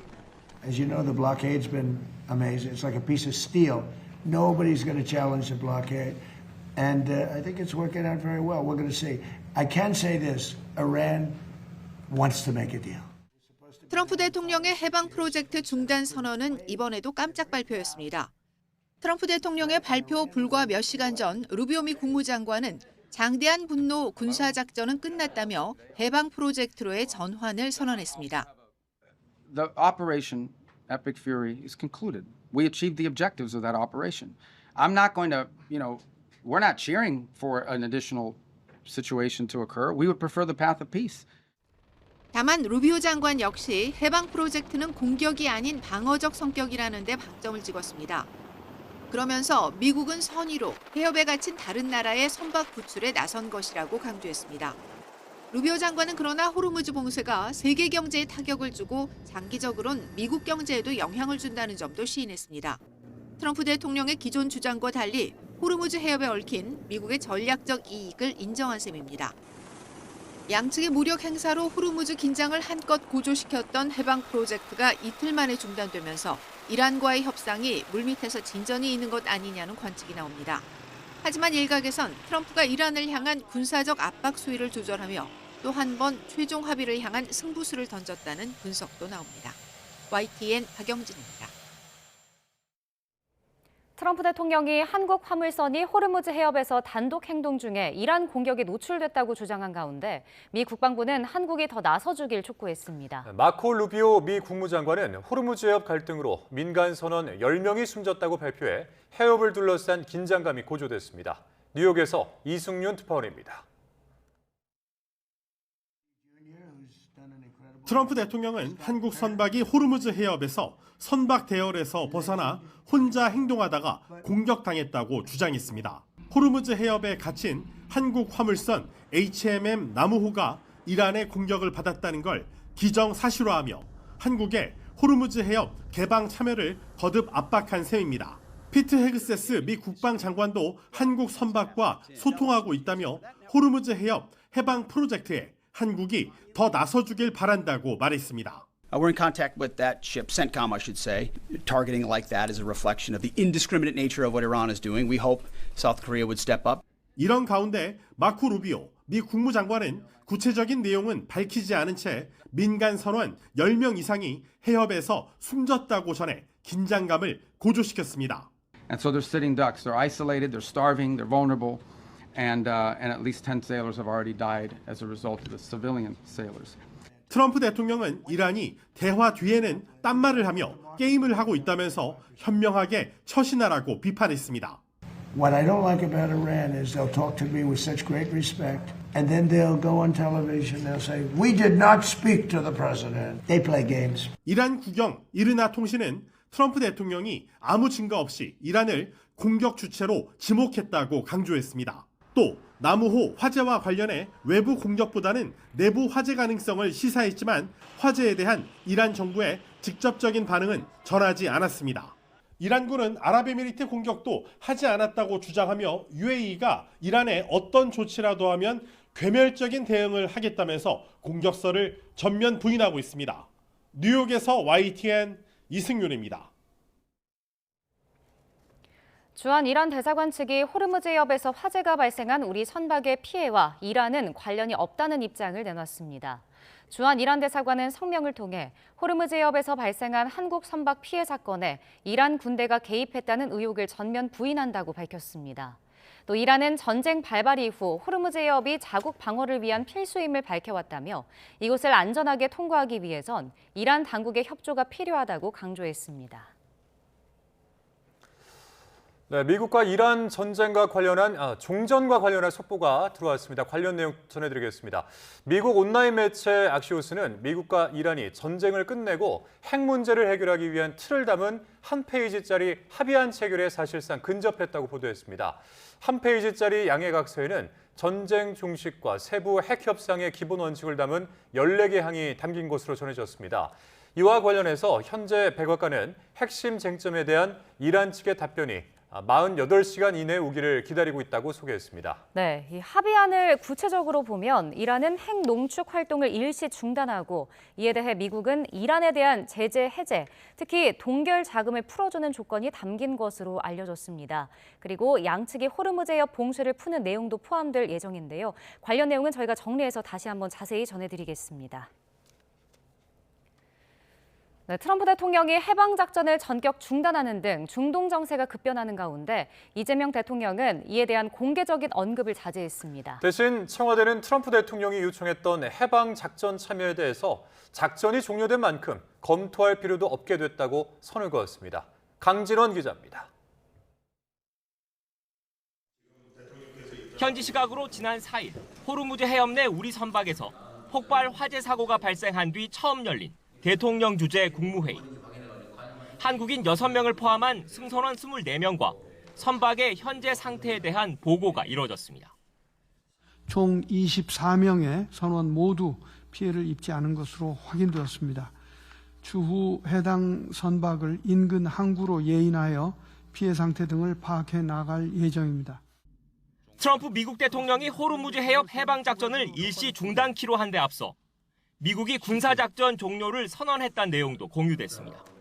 루비오 국무장관은 조금 전 몇 시간 전에 이란에 대한 군사작전인 장대한 분노 작전이 목표를 달성했으므로 종료됐다고 밝혔습니다. 이란이 한국 선박을 공격했다고 주장하며 파병을 압박했던 트럼프 대통령과 미국 측의 갑작스러운 변화에 이 대통령은 사실관계를 재확인했습니다. 전쟁을 공식적으로 공격을 중단한다고 했다고? 종료한다고? 네. 의회 승인 없이 전쟁을 치를 수 있는 60일 규정을 피하려고 일단 전쟁을 끝낸 것일 수도, 실제 출구 전략일 수도 있다는 설명이 뒤따랐지만 이 대통령은 추가 질문 등 관련 언급을 더는 하지 않았습니다. 중동 정세가 하루가 다르게 변하는 만큼 관련 사안에 대한 국정 최고 책임자의 생각을 섣불리 밝힐 필요가 없다는 판단에 따른 거로 보입니다. 대신 청와대가 바뀐 상황에 맞춰 입장 정리에 나섰습니다. 위성락 국가안보실장은 미군 주도의 호르무즈 해협 해방작전 참여 여부에 대해 작전이 종료된 만큼 검토 필요성도 없어졌다고 밝혔습니다. 한반도 대비태세와 국내법 절차 등을 감안해 검토 중이라는 하루 전 청와대 기류와는 결이 다릅니다. 예정에 없던 기자간담회를 자청해 방침을 밝힌 만큼 이 대통령의 의중이 실린 거란 분석도 나오고 있습니다. 공개석상에서 전략적 모호성을 이어가고 있는 이 대통령은 내부적으로는 참모들과 여러 시나리오에 대비한 대응책을 논의하는 것으로 전해졌습니다. YTN 강준원입니다. 호르무즈 해협에서 폭발 화재 사고가 난 남우호의 선사 HMM은 당시 선박이 이란의 통제선 밖에 정박하고 있었다고 밝혔습니다. HMM 관계자는 YTN과 통화에서 사고가 발생한 지난 4일 이란이 호르무즈 해협 통제구역을 넓혔지만 남우호가 그 안에 있지는 않았다고 말했습니다.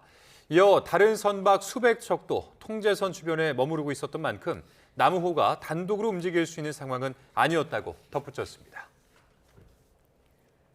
호르무즈 봉쇄와 휴전 협상의 갈림길에서 이란 외무장관이 뒷배인 중국을 찾았습니다. 미국 트럼프 대통령의 방중을 앞두고 중동 평화 중재와 타이완 문제 사이 빅딜도 주목되고 있습니다. 베이징에서 강정규 특파원입니다.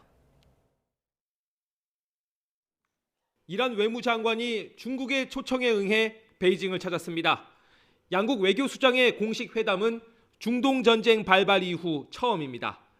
미국과 호르무즈 해협 이중 봉쇄로 대치하며 휴전의 갈림길에 선 와중에 성사된 자리입니다. 我们认为全面止战刻不容缓，重启战端更不可取，坚持谈判尤为重要。 از مواضع چین بسیار قدردانی می‌کنیم. مذاکراتی برای خاتمه این جنگ آغاز شده.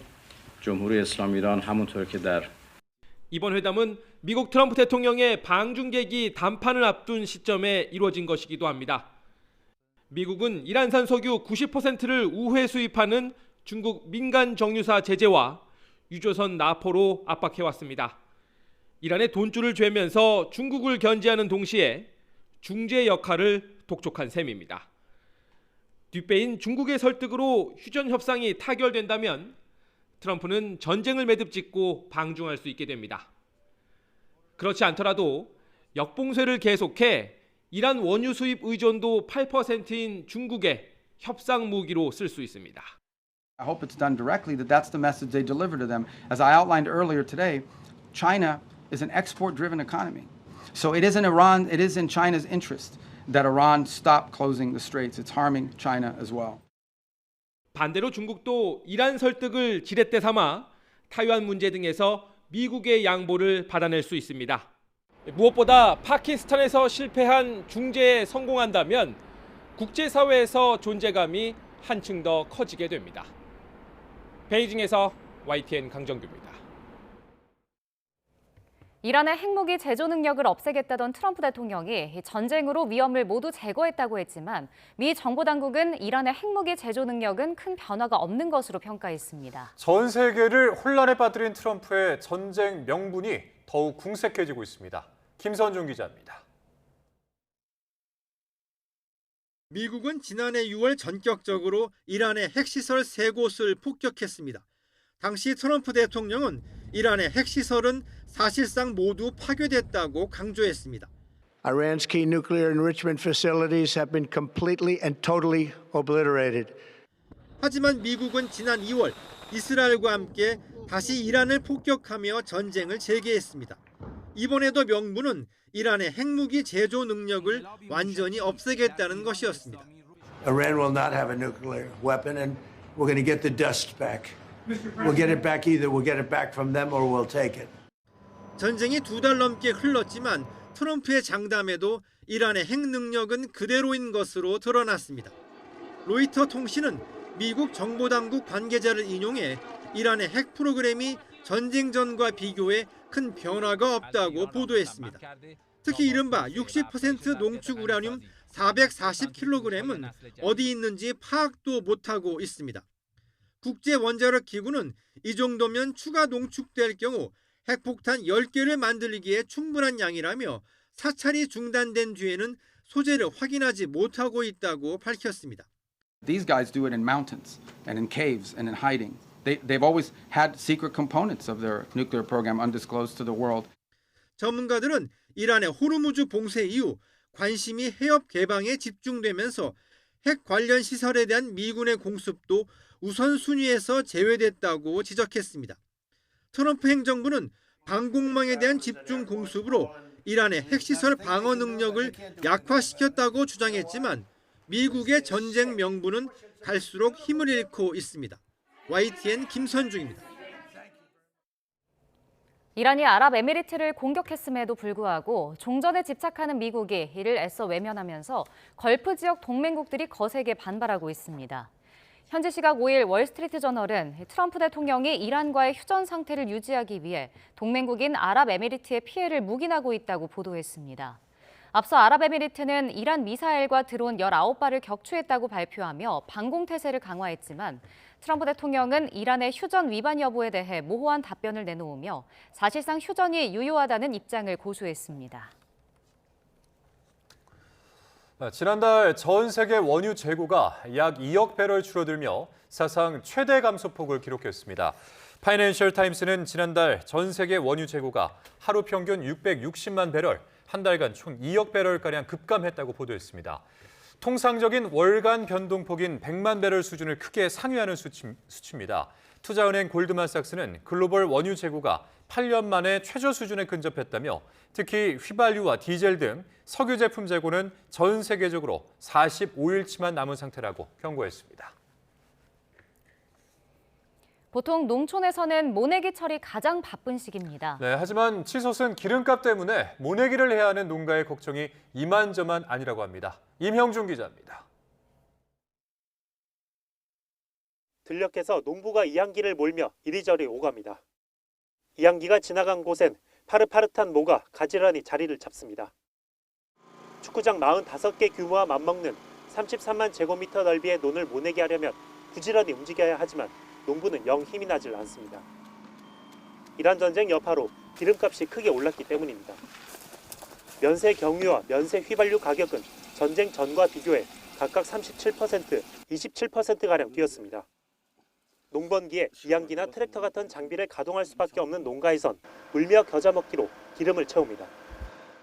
이제 농사 경력이 한 13년 정도 되는데 기름값이 이 정도로 오른 적은 한 번도 없었는데 농가 소득에도 영향을 좀 많이 미칠 것 같습니다. 상황이 이렇다 보니 농가에선 생산비를 줄이려는데 안간힘입니다. 3.3제곱미터당 80주에서 50주 수준으로 모를 성늘게 심는 재배 기술을 활용하는 건데 연구 결과 생산 비용 절감 효과가 있는 것으로 나타났습니다. 이 기술을 농가에 적용했을 경우에 농가에서는 크게 비용 절감 효과가 있습니다. 재식 밀도를 줄여서 상토와 노동력이 절감하는 효과가. 정부도 농가의 유류비 부담을 덜기 위해 추가 경정 예산에 농업용 면세유 유가 연동 보조금 623억 원을 반영했습니다. 다만 유종별 금액 한도가 있어 농가의 생산비 부담은 여전할 수밖에 없습니다. 이제 남부지방을 시작으로 전국 농촌에서 모내기가 이뤄질 예정이어서 농가들은 본격적으로 고유가의 파도에 맞서게 됐습니다. YTN 임영준입니다.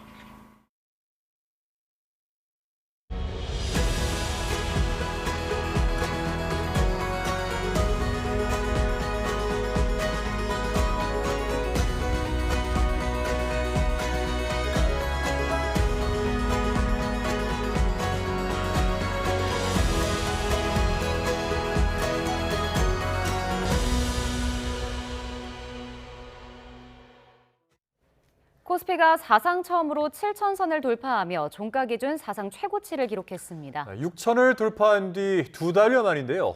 초고속 상승에 코스피 시가총액도 6천조 원을 넘어섰습니다. 김세호 기자입니다. 개장과 동시에 전 거래일보다 2% 이상 오르며 7천을 넘긴 코스피. 장중 7,400대까지 넘나들던 코스피는 6.5% 급등한 7,384로 장을 마치며 종가 기준 사상 최고치를 또다시 갈아치웠습니다. 코스피는 지난 2월 25일 첫 6천선을 넘긴 지 2달여 만에 코스피 7천 시대를 열었습니다. 코스피의 가파른 상승세로 장 시작 6분 만에 프로그램 매수를 일시 정지하는 매수 사이드카까지 발동됐습니다. 상승폭은 447.57포인트로 지난 3월 5일 기록한 490.36포인트에 이어 역대 두 번째로 큽니다. 미국 반도체 기업들의 투자와 이에 따른 실적 호조의 기대감이 국내 증시에 반영된 것으로 보입니다. AI 데이터 센터를 미국의 많은 기업들이 좀 짓고 있는데 거기에 이제 메모리나 다양한 반도체가 필요한데 공급이 없고요. 수요는 지금 계속 늘기만 하거든요. 그러다 보니까 반도체 가격은 계속 올라가고 그래서 그 반도체 가격이 오르면 당연히 실적은 좋아지겠죠. 특히 시장이 현재 중동 정세의 불안정한 상황보다는 반도체 호황에 더 주목하고 있는 것으로 분석됩니다. 삼성전자는 장중 27만 원, SK하이닉스는 161만 4천 원까지 오르는 등 장중 사상 최고가를 경신했고 각각 14.4%와 10.6% 오른 26만 2천 원과 160만 1천 원으로 거래를 마쳤습니다. 외국인이 2조 8천억 원 넘게 순매수한 가운데 코스피 시가총액도 사상 처음으로 6천조 원을 넘겼습니다. 다만 호르무즈 해협 봉쇄의 장기화 속에 물가와 미금리 상승은 코스피의 상승세 지속 여부의 주요 변수가 될 전망입니다. 코스피와는 대조적으로 코스닥은 0.29% 내린 1210에 장을 마쳤습니다. 원달러 환율은 외국인 투자자의 국내 주식 매수 등으로 하락세를 보이며 전 거래일보다 7.7원 내린 1,455원으로 주간 거래를 마쳤습니다. YTN 김세호입니다. 올해 초 코스피는 4,000선에서 출발했지만 상반기에 7,000선까지 앞자리를 3번이나 갈아치웠습니다. 네, 슈퍼사이클, 이 초호황기를 맞은 반도체주가 지수 전체를 강력한 힘으로 밀어올렸는데 업계에서는 8,002달도 꿈이 아니라고 전망합니다. 류환홍 기자입니다. 코스피 7천 달성의 1등 공신은 단연 반도체 투톱인 삼성전자와 SK하이닉스. 반도체 슈퍼사이클을 맞아 1분기 사상 최대 실적을 거뒀고 지난달에는 이란 전쟁 와중에도 월간 기준 사상 최대 반도체 수출 실적을 이끈 주역이었습니다. 뛰어난 실적에 풍부한 유동성이 더해지면서 삼성전자와 SK하이닉스 두 종목 주가는 올해 들어 각각 121%와 145% 상승했습니다. 코스피 시가총액이 사상 처음 6천조 원을 돌파했는데 삼성전자와 SK하이닉스 두 종목 비중은 47%에 달합니다. 한 증권사의 올해 1분기 미성년자 고객 계좌 개설수는 1년 전보다 2.7배나 증가했는데 여기에도 반도체 투톱의 주가 급등이 큰 역할을 했습니다. 코스피 7천 시대가 열렸지만 투자 열기가 반도체를 필두로 한 조선과 방산, 원자력 등 특정 업종의 대표주로 쏠린 점은 한계로 지적됩니다. 한국거래소의 KRX TMI 지수 상승률을 보면 중대형 지수의 경우 올해 들어 79% 상승했지만 중형과 소형, 초소형 지수는 중대형 지수 상승률의 절반에도 못 미치고 있습니다. 지수가 올랐지만 코스피 상승을 주도한 종목이 없는 투자자들은 소외감을 느낄 수밖에 없습니다. 이달부터는 외국인 투자자들이 기존 계좌에서 자유롭게 국내 주식을 살 수 있게 됐는데 앞으로 외국인 수급이 늘어나면서 코스피 양극화는 더 심해질 것이란 전망이 나옵니다. 삼성전자하고 SK하이닉스의 실적 호조세가 지속이 될 것으로 예상이 되고 있고 외국인 통합 계좌 시행에 따른 외국인 개인 투자자 매수가 삼성전자하고 SK하이닉스에 집중이 되고 있기 때문에 수급적인 호재 요인이 더해지면서 두 종목의 주가 상승 주도력이 지속이 될 수 있을 것으로 예상됩니다. 이제 관심은 코스피 8천 시대도 가능할 것이냐는 점입니다. 신한투자와 하나, 삼성 등 일부 증권사들은 코스피 상단을 8천선 중반까지 열어놔야 한다는 전망을 내놓았지만 짚어야 할 점은 있습니다. 중동 사태가 다시 위기 국면으로 치달을 수 있고 반도체 업황이 흔들릴 경우 지수 전체가 흔들릴 수 있는 취약점도 있습니다. 더욱이 고유가 여파로 물가 상승세가 예상보다 가팔라지고 있는 점은 기준금리 인상 논의를 불러올 수도 있습니다. YTN 유환홍입니다. 삼성전자가 시가총액 1조 달러를 돌파하며 타이완 TSMC에 이어 아시아 기업으로는 두 번째로 1조 달러 클럽에 입성했습니다. 오늘 오전 삼성전자 주가는 어제보다 11% 넘게 급등한 25만 9,500원을 기록하며 시가총액 약 1조 397억 달러, 우리 돈으로 1,515조 원을 넘어섰습니다. 이로써 삼성전자는 엔비디아와 애플 등에 이어 전 세계 기업 시가총액 순위 12위에 이름을 올렸습니다. 광주 도심에서 여고생에게 흉기를 휘둘러 숨지게 한 20대 남성에게 구속영장이 신청됐습니다. 경찰은 범행 동기 등을 집중 추궁하면서 신상 공개 여부도 검토하고 있습니다. 보도에 오선열 기자입니다. 어린이날 새벽 혼자 귀가하던 여고생이 흉기 습격을 당한 큰 길가입니다. 참변을 당한 장소엔 추모국화 여러 송이가 놓여 있습니다. 꽃다운 나이에 숨진 여학생 A양의 빈소에선 유족과 친구들의 오열이 이어집니다.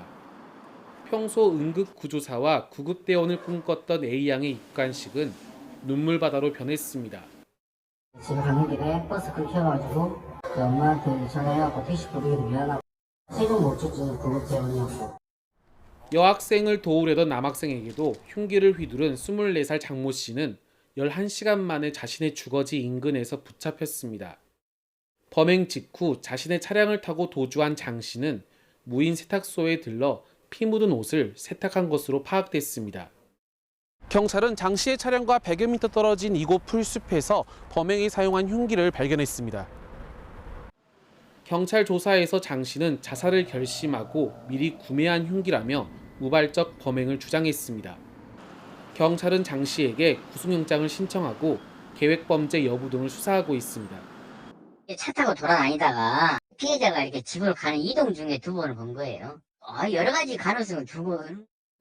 경찰은 장 씨에 대해 프로파일러 면담과 휴대전화 포렌식 등을 추가 조사하고 신상 공개 여부도 검토하고 있습니다. YTN 오설입니다. 경기 양주에서 학대 의심 신고로 숨진 3살 아이의 친부가 재판에 넘겨졌습니다. 의정부지방검찰청은 오늘 아이의 친부 A씨를 아동학대치사 등의 혐의로 구속 기소도 했습니다. 검찰은 친부가 피해 아동이 대소변을 가릴 수 있는데도 기저귀를 차고 소변을 누는 상황에 갑자기 화가 나서 아이의 머리와 턱을 돌침대 바닥과 모서리 등에 부딪히게 하는 등 학대해 사망에 이르게 했다고 판단했습니다. 피해 아동은 지난달 9일 머리를 크게 다쳐 의식불명 상태로 병원에 옮겨졌지만 닷새 만에 숨졌습니다. 경찰이 필리핀 마약 총책 박광렬에게 마약을 공급한 혐의를 받는 최 모 씨의 신상을 공개하기로 했습니다. 경기 남부경찰청 마약국제범죄수사대는 오늘 오후 2시 신상정보공개심의위원회를 열고 최 씨의 이름과 나이, 얼굴 등 신상정보를 공개하기로 결정했습니다. 다만 최 씨가 공개 결정 확인서를 제출하지 않아 닷새간 공개 유예 기간을 두기로 했습니다. 일본 대사관 앞에 평화의 소녀상을 둘러싸고 있던 바리케이드가 6년 만에 모두 철거됐습니다. 시민들은 자유로워진 모습의 소녀상을 반겼습니다. 보도에 정영수 기자입니다. 철제 바리케이드를 치우자 소녀상이 모습을 드러냅니다. 이곳에서 매주 수요 시위를 열어왔지만 제대로 얼굴을 마주하는 건 오랜만입니다. 그리고 마침내 오늘 우리는 이 바리케이드를 걷어냅니다. 평화의 소녀상이 5년 12개월 만에 시민의 품으로 돌아왔습니다. 정말 반갑습니다. 2011년 일본 대사관 앞에 처음 세워진 소녀상은 이후 반대 단체 집회로 훼손 우려가 제기되면서 지난 2020년 보호용 바리케이드가 설치됐습니다. 편하게 다가갈 수도 빈 옆자리에 앉을 수도 없었는데 지난 3월 바리케이드 철거 논의가 시작됐습니다. 반대단체 대표가 사자 명예훼손 혐의로 구속되고 피해자 모욕 행위를 처벌할 수 있는 위안부 피해자법 개정안이 국회를 통과했기 때문입니다. 여기에 반대 집회도 뜸해지면서 지난달부터는 임시 개방을 거쳐 마침내 철제 구조물이 완전히 사라지게 됐습니다. 소녀상 주변을 둘러싸고 있던 바리케이드는 설치된 지 6년 만에 완전히 철거됐습니다. 소녀상은 이렇게 시민 곁으로 돌아왔습니다. 사실 바리케이드 때문에 소녀상이 있는 줄도 모르고 지나쳤던 경우가 많았는데 이렇게 바리케이드가 없는 상태에서 보니까 이제서야 보이더라고요. 이렇게 철거가 된 게 참 다행이라고 생각이 듭니다. 경찰은 바리케이드 철거 이후에도 인근에 기동대를 배치하는 등 안전관리 조치를 이어갈 방침입니다. YTN 정영수입니다. 더불어민주당이 발의한 조작기소 특검법을 두고 여야가 곳곳에서 충돌했습니다.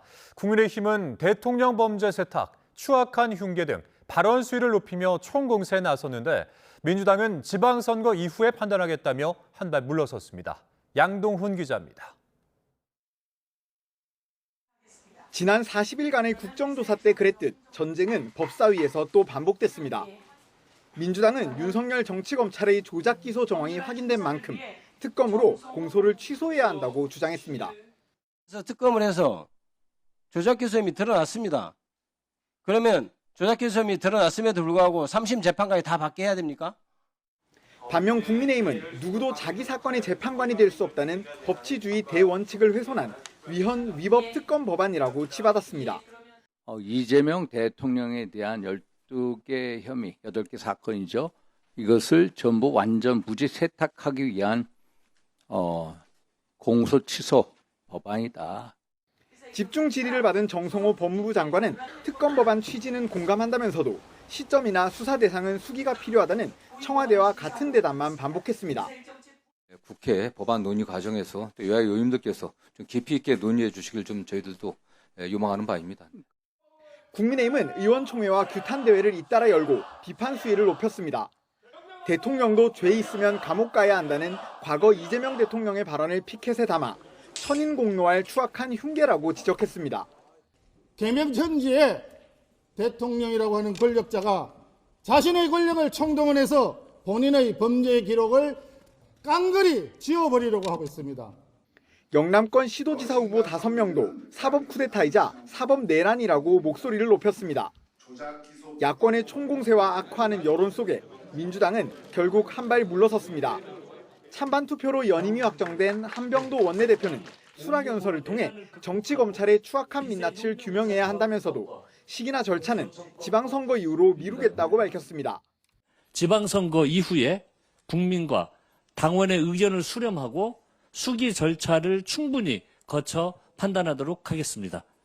야권은 대통령 공소취소 특검법은 중도 무당층 표심을 흔들 확실한 한방이라고 인식하고 있습니다.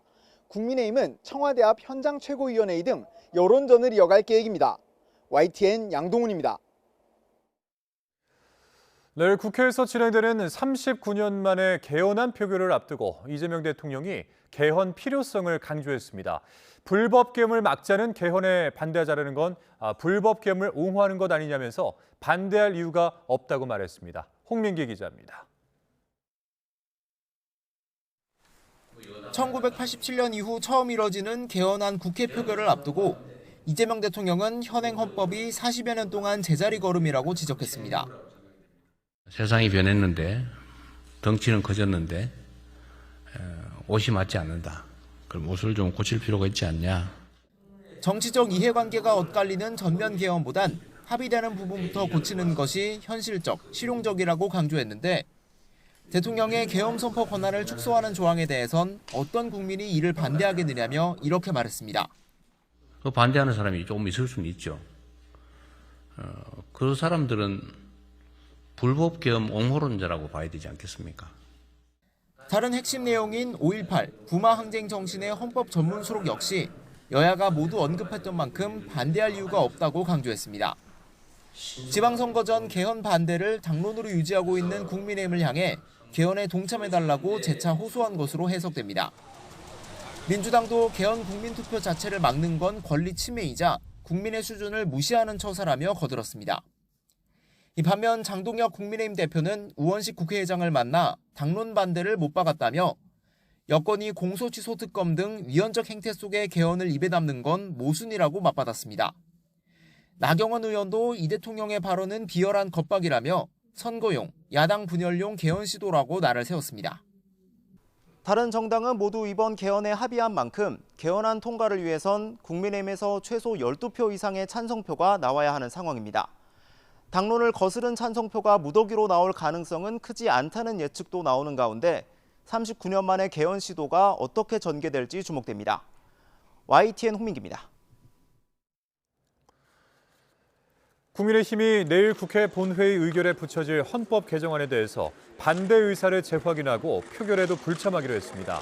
국민의힘 유상범 원내운영 수석 부대표는 오늘 국회에서 기자들과 만나 의원총회 논의 결과 이번 개헌안은 민주당이 충분한 논의와 수기 없이 일방적으로 진행해 표결 참여가 적절치 않다는 게 소속 의원 대다수 의견이라고 밝혔습니다.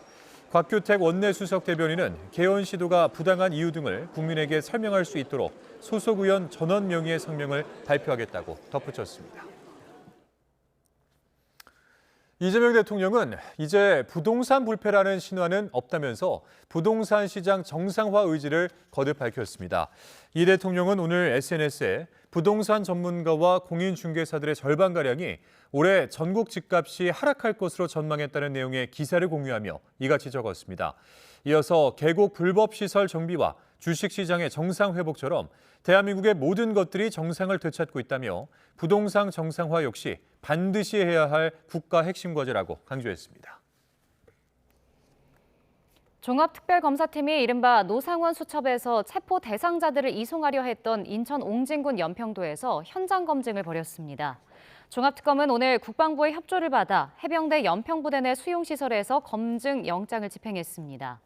특검은 현장 검증을 마친 뒤 해당 시설물들은 외부와 단절된 상태로 통제가 가능하고 다수의 인원을 장기간 감금할 수 있는 물적 가능성이 충분하다는 점을 확인했다고 밝혔습니다. 서울 서초경찰서가 오늘 새벽 1시쯤 김건희 씨의 도이치모터스 주가 조작 등 혐의 사건의 항소심 재판을 맡았던 신종욱 부장판사가 서울 고등법원에서 숨진 채 발견됐다고 밝혔습니다. 경찰은 신 부장판사가 건물에서 추락해 숨진 것으로 보고 있는데 유서로 추정되는 문서가 발견됐다며 현재까지 범죄 혐의점은 없다고 설명했습니다. 앞서 김건희 씨의 도이치모터스 주가 조작 사건 등 항소심 재판을 맡았던 신 부장판사는 지난달 28일 김 씨에게 징역 1년 8개월을 선고한 1심 판결을 파기하고 징역 4년을 선고했습니다. 현직 부장판사가 고등학교 동문 변호사에게서 수천만 원대 뇌물을 받은 혐의로 재판에 넘겨졌습니다. 공수처는 항소심 재판장인 해당 판사가 뇌물에 대한 대가로 특정 법무법인 수임 사건의 형량을 감경해줬다고 판단했습니다. 보도에 임혜진 기자입니다. 2023년 초 전주지방법원 항소심 재판장으로 부임한 김모 부장판사는 2년 동안 고교 동문인 정모 변호사가 대표로 있는 법무법인의 수임 사건 21건의 심리를 맡았습니다. 이 가운데 80%에 달하는 17건의 형량이 감경됐습니다. 집행유예 기간에 재차 음주운전을 한 피고인은 징역 5개월에서 벌금 500만 원으로 불법 도박 사이트 운영에 가담해 1심에서 실형을 선고받은 피고인은 집행유예로 형이 줄었습니다. 공수처는 그 배경에 부당한 재판 거래가 있었다고 판단했습니다. 현금 제공과 상가 무상 임대, 공사비 대납 등의 방식으로 3,300만 원 상당의 뇌물을 받았고 그 대가로 별다른 사정 변경이 없음에도 형량을 감경해줬다는 겁니다. 이 과정에서 정 변호사는 석방을 조건으로 수천만 원의 성공 보수를 받거나 판결 선고 직전 추가로 조건을 걸어 막대한 이익을 챙긴 것으로 파악됐습니다. 공수처는 두 사람의 친분 관계가 인근 교도소에 알려지면서 정 변호사 법무법인에 의뢰인이 몰렸다는 접견 녹취도 확보했다고 밝혔습니다. 앞서 소명 부족을 이유로 법원에서 구속영장이 기각된 가운데 공수처는 한 달 반가량 보완 수사를 거쳐 영장 재청구 없이 이들을 불구속 상태로 재판에 넘겼습니다. 이에 김 부장판사는 재판 거래는 결단코 없었다면서 법원의 소명 부족 판단에도 추가 조사 없이 사실과 다른 내용으로 기소했다며 유감을 표했습니다. YTN 임혜진입니다.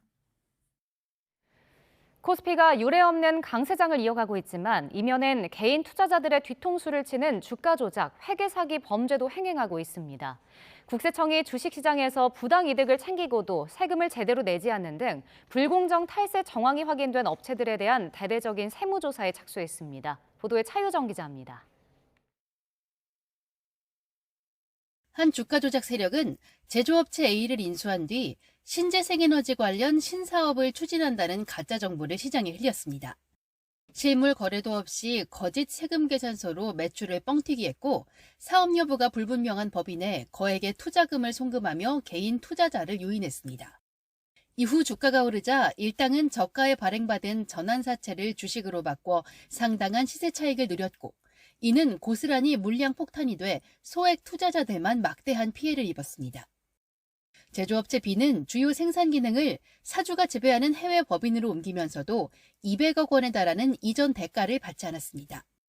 또 다른 해외 법인을 형식적으로 끼워 넣어 30억 원 이상의 유통 마진을 취하게 했고 해외 체류 임원에게는 고액 급여를 지급했습니다. 실적이 양호했지만 해당 업체는 회계감사에서 자료를 고의로 내지 않아 결국 상장 폐지됐고 소액 주주들은 돌이킬 수 없는 손해를 입었습니다. 코스피가 이른바 불장을 이어가는 가운데 국세청이 증권시장 교란 세력에 대한 대대적인 세무조사에 착수했습니다. 주가 조작과 회계 사기 정황이 확인된 11개 업체와 사주 일가에게 기업이익을 빼돌려 소액 주주들에게 손해를 끼친 15개 업체가 대상입니다. 주가 조작 세력이나 허위 공시로 인해 가지고 여러 가지 말하자면 주식을 이렇게 저가로 사가지고 호재성 정보를 띄워가지고 고점에서 이제 파는 이런 행위가 있는데 그에 따른 어떤 정당한 세금을 이제 납부했느냐 이 부분들이 이제 문제가 될 것 같습니다.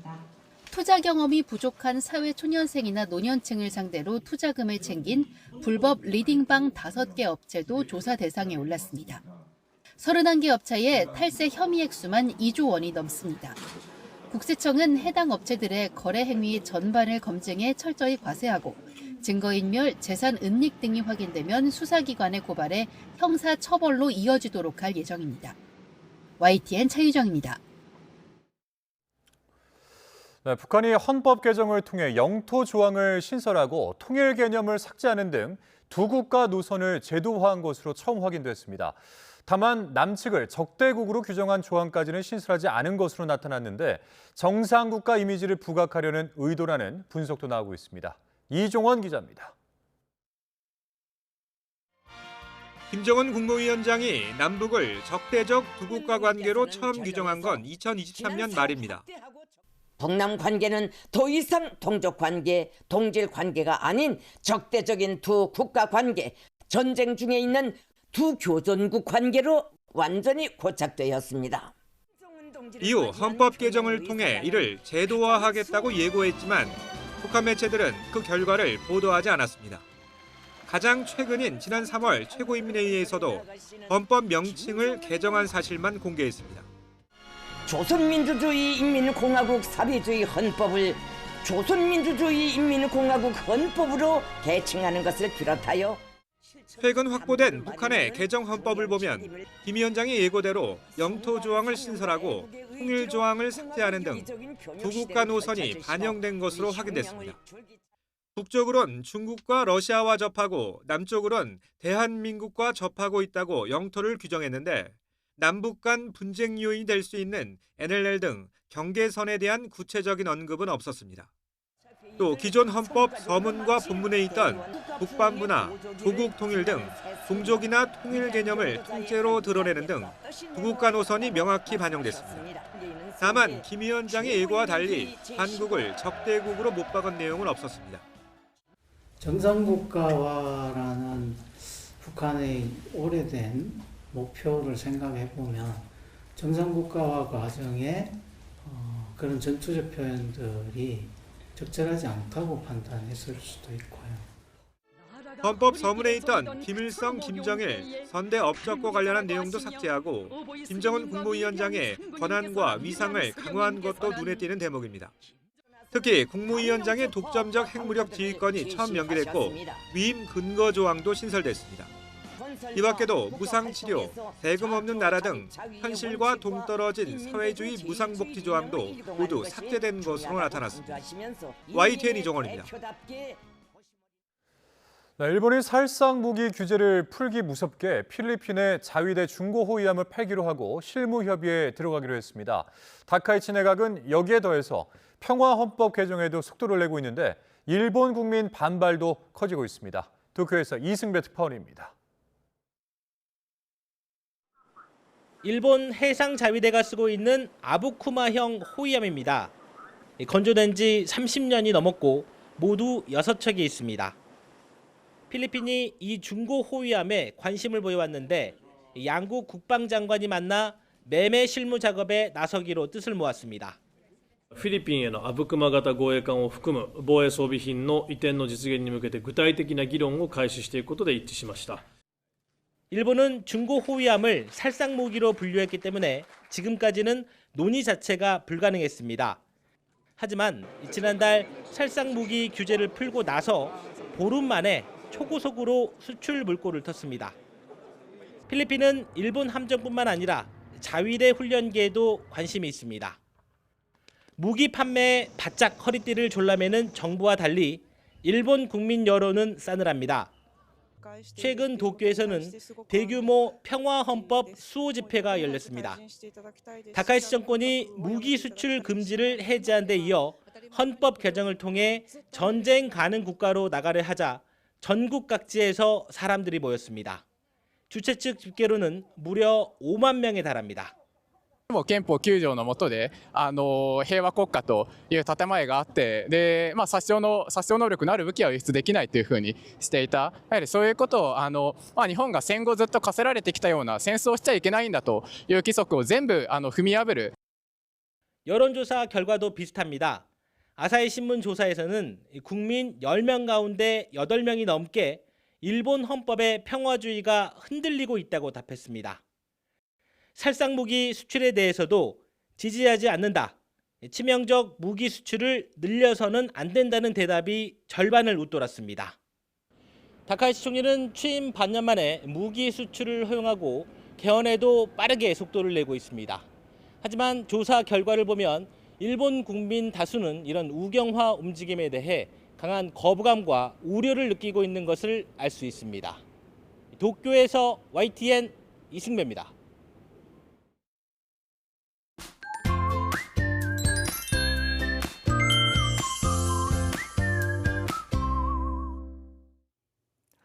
오늘 따스한 봄볕이 내리쬐면서 날이 무척 따뜻했습니다. 네, 맞습니다. 계절의 여왕 5월답게 날씨가 참 좋았는데요.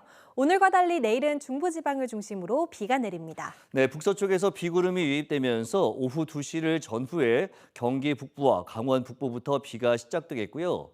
비구름이 점차 남동진하면서 오후 3시부터 6시에는 그 밖의 중북부와 충남 북부에 비를 뿌리겠습니다. 이후 밤에는 경기 동부와 강원, 충청과 전북 서부에 산발적으로 비가 오겠고 그 밖에 호남과 강원 동해안에도 빗방울이 떨어지는 곳이 있겠습니다. 내리는 양은 5mm 5mm 안팎으로 많지 않겠고 중부지방과 호남 그리고 제주도를 중심으로 강한 바람이 불겠습니다. 날아갈 수 있는 시설물은 미리 점검하시는 게 좋겠습니다. 내일 낮 기온은 서울 20도, 대전과 광주 24도 등 오늘보다 낮아지는 곳이 많겠습니다. 반면 비가 내리지 않는 동쪽 지역은 대구가 27도 등으로 여전히 예년 기온을 웃돌겠습니다. 이후 다시 맑고 따뜻한 날씨가 이어지겠지만 모레 오후 강원 영서 지역에는 다시 비가 조금 내릴 전망입니다. 날씨 캔버스의 김수연, 이혜민이었습니다. 이상으로 YTN 뉴스 플러스 마칩니다. 잠시 후에는 뉴스케어 오후 8시 뉴스가 방송됩니다. 함께해 주신 여러분 고맙습니다.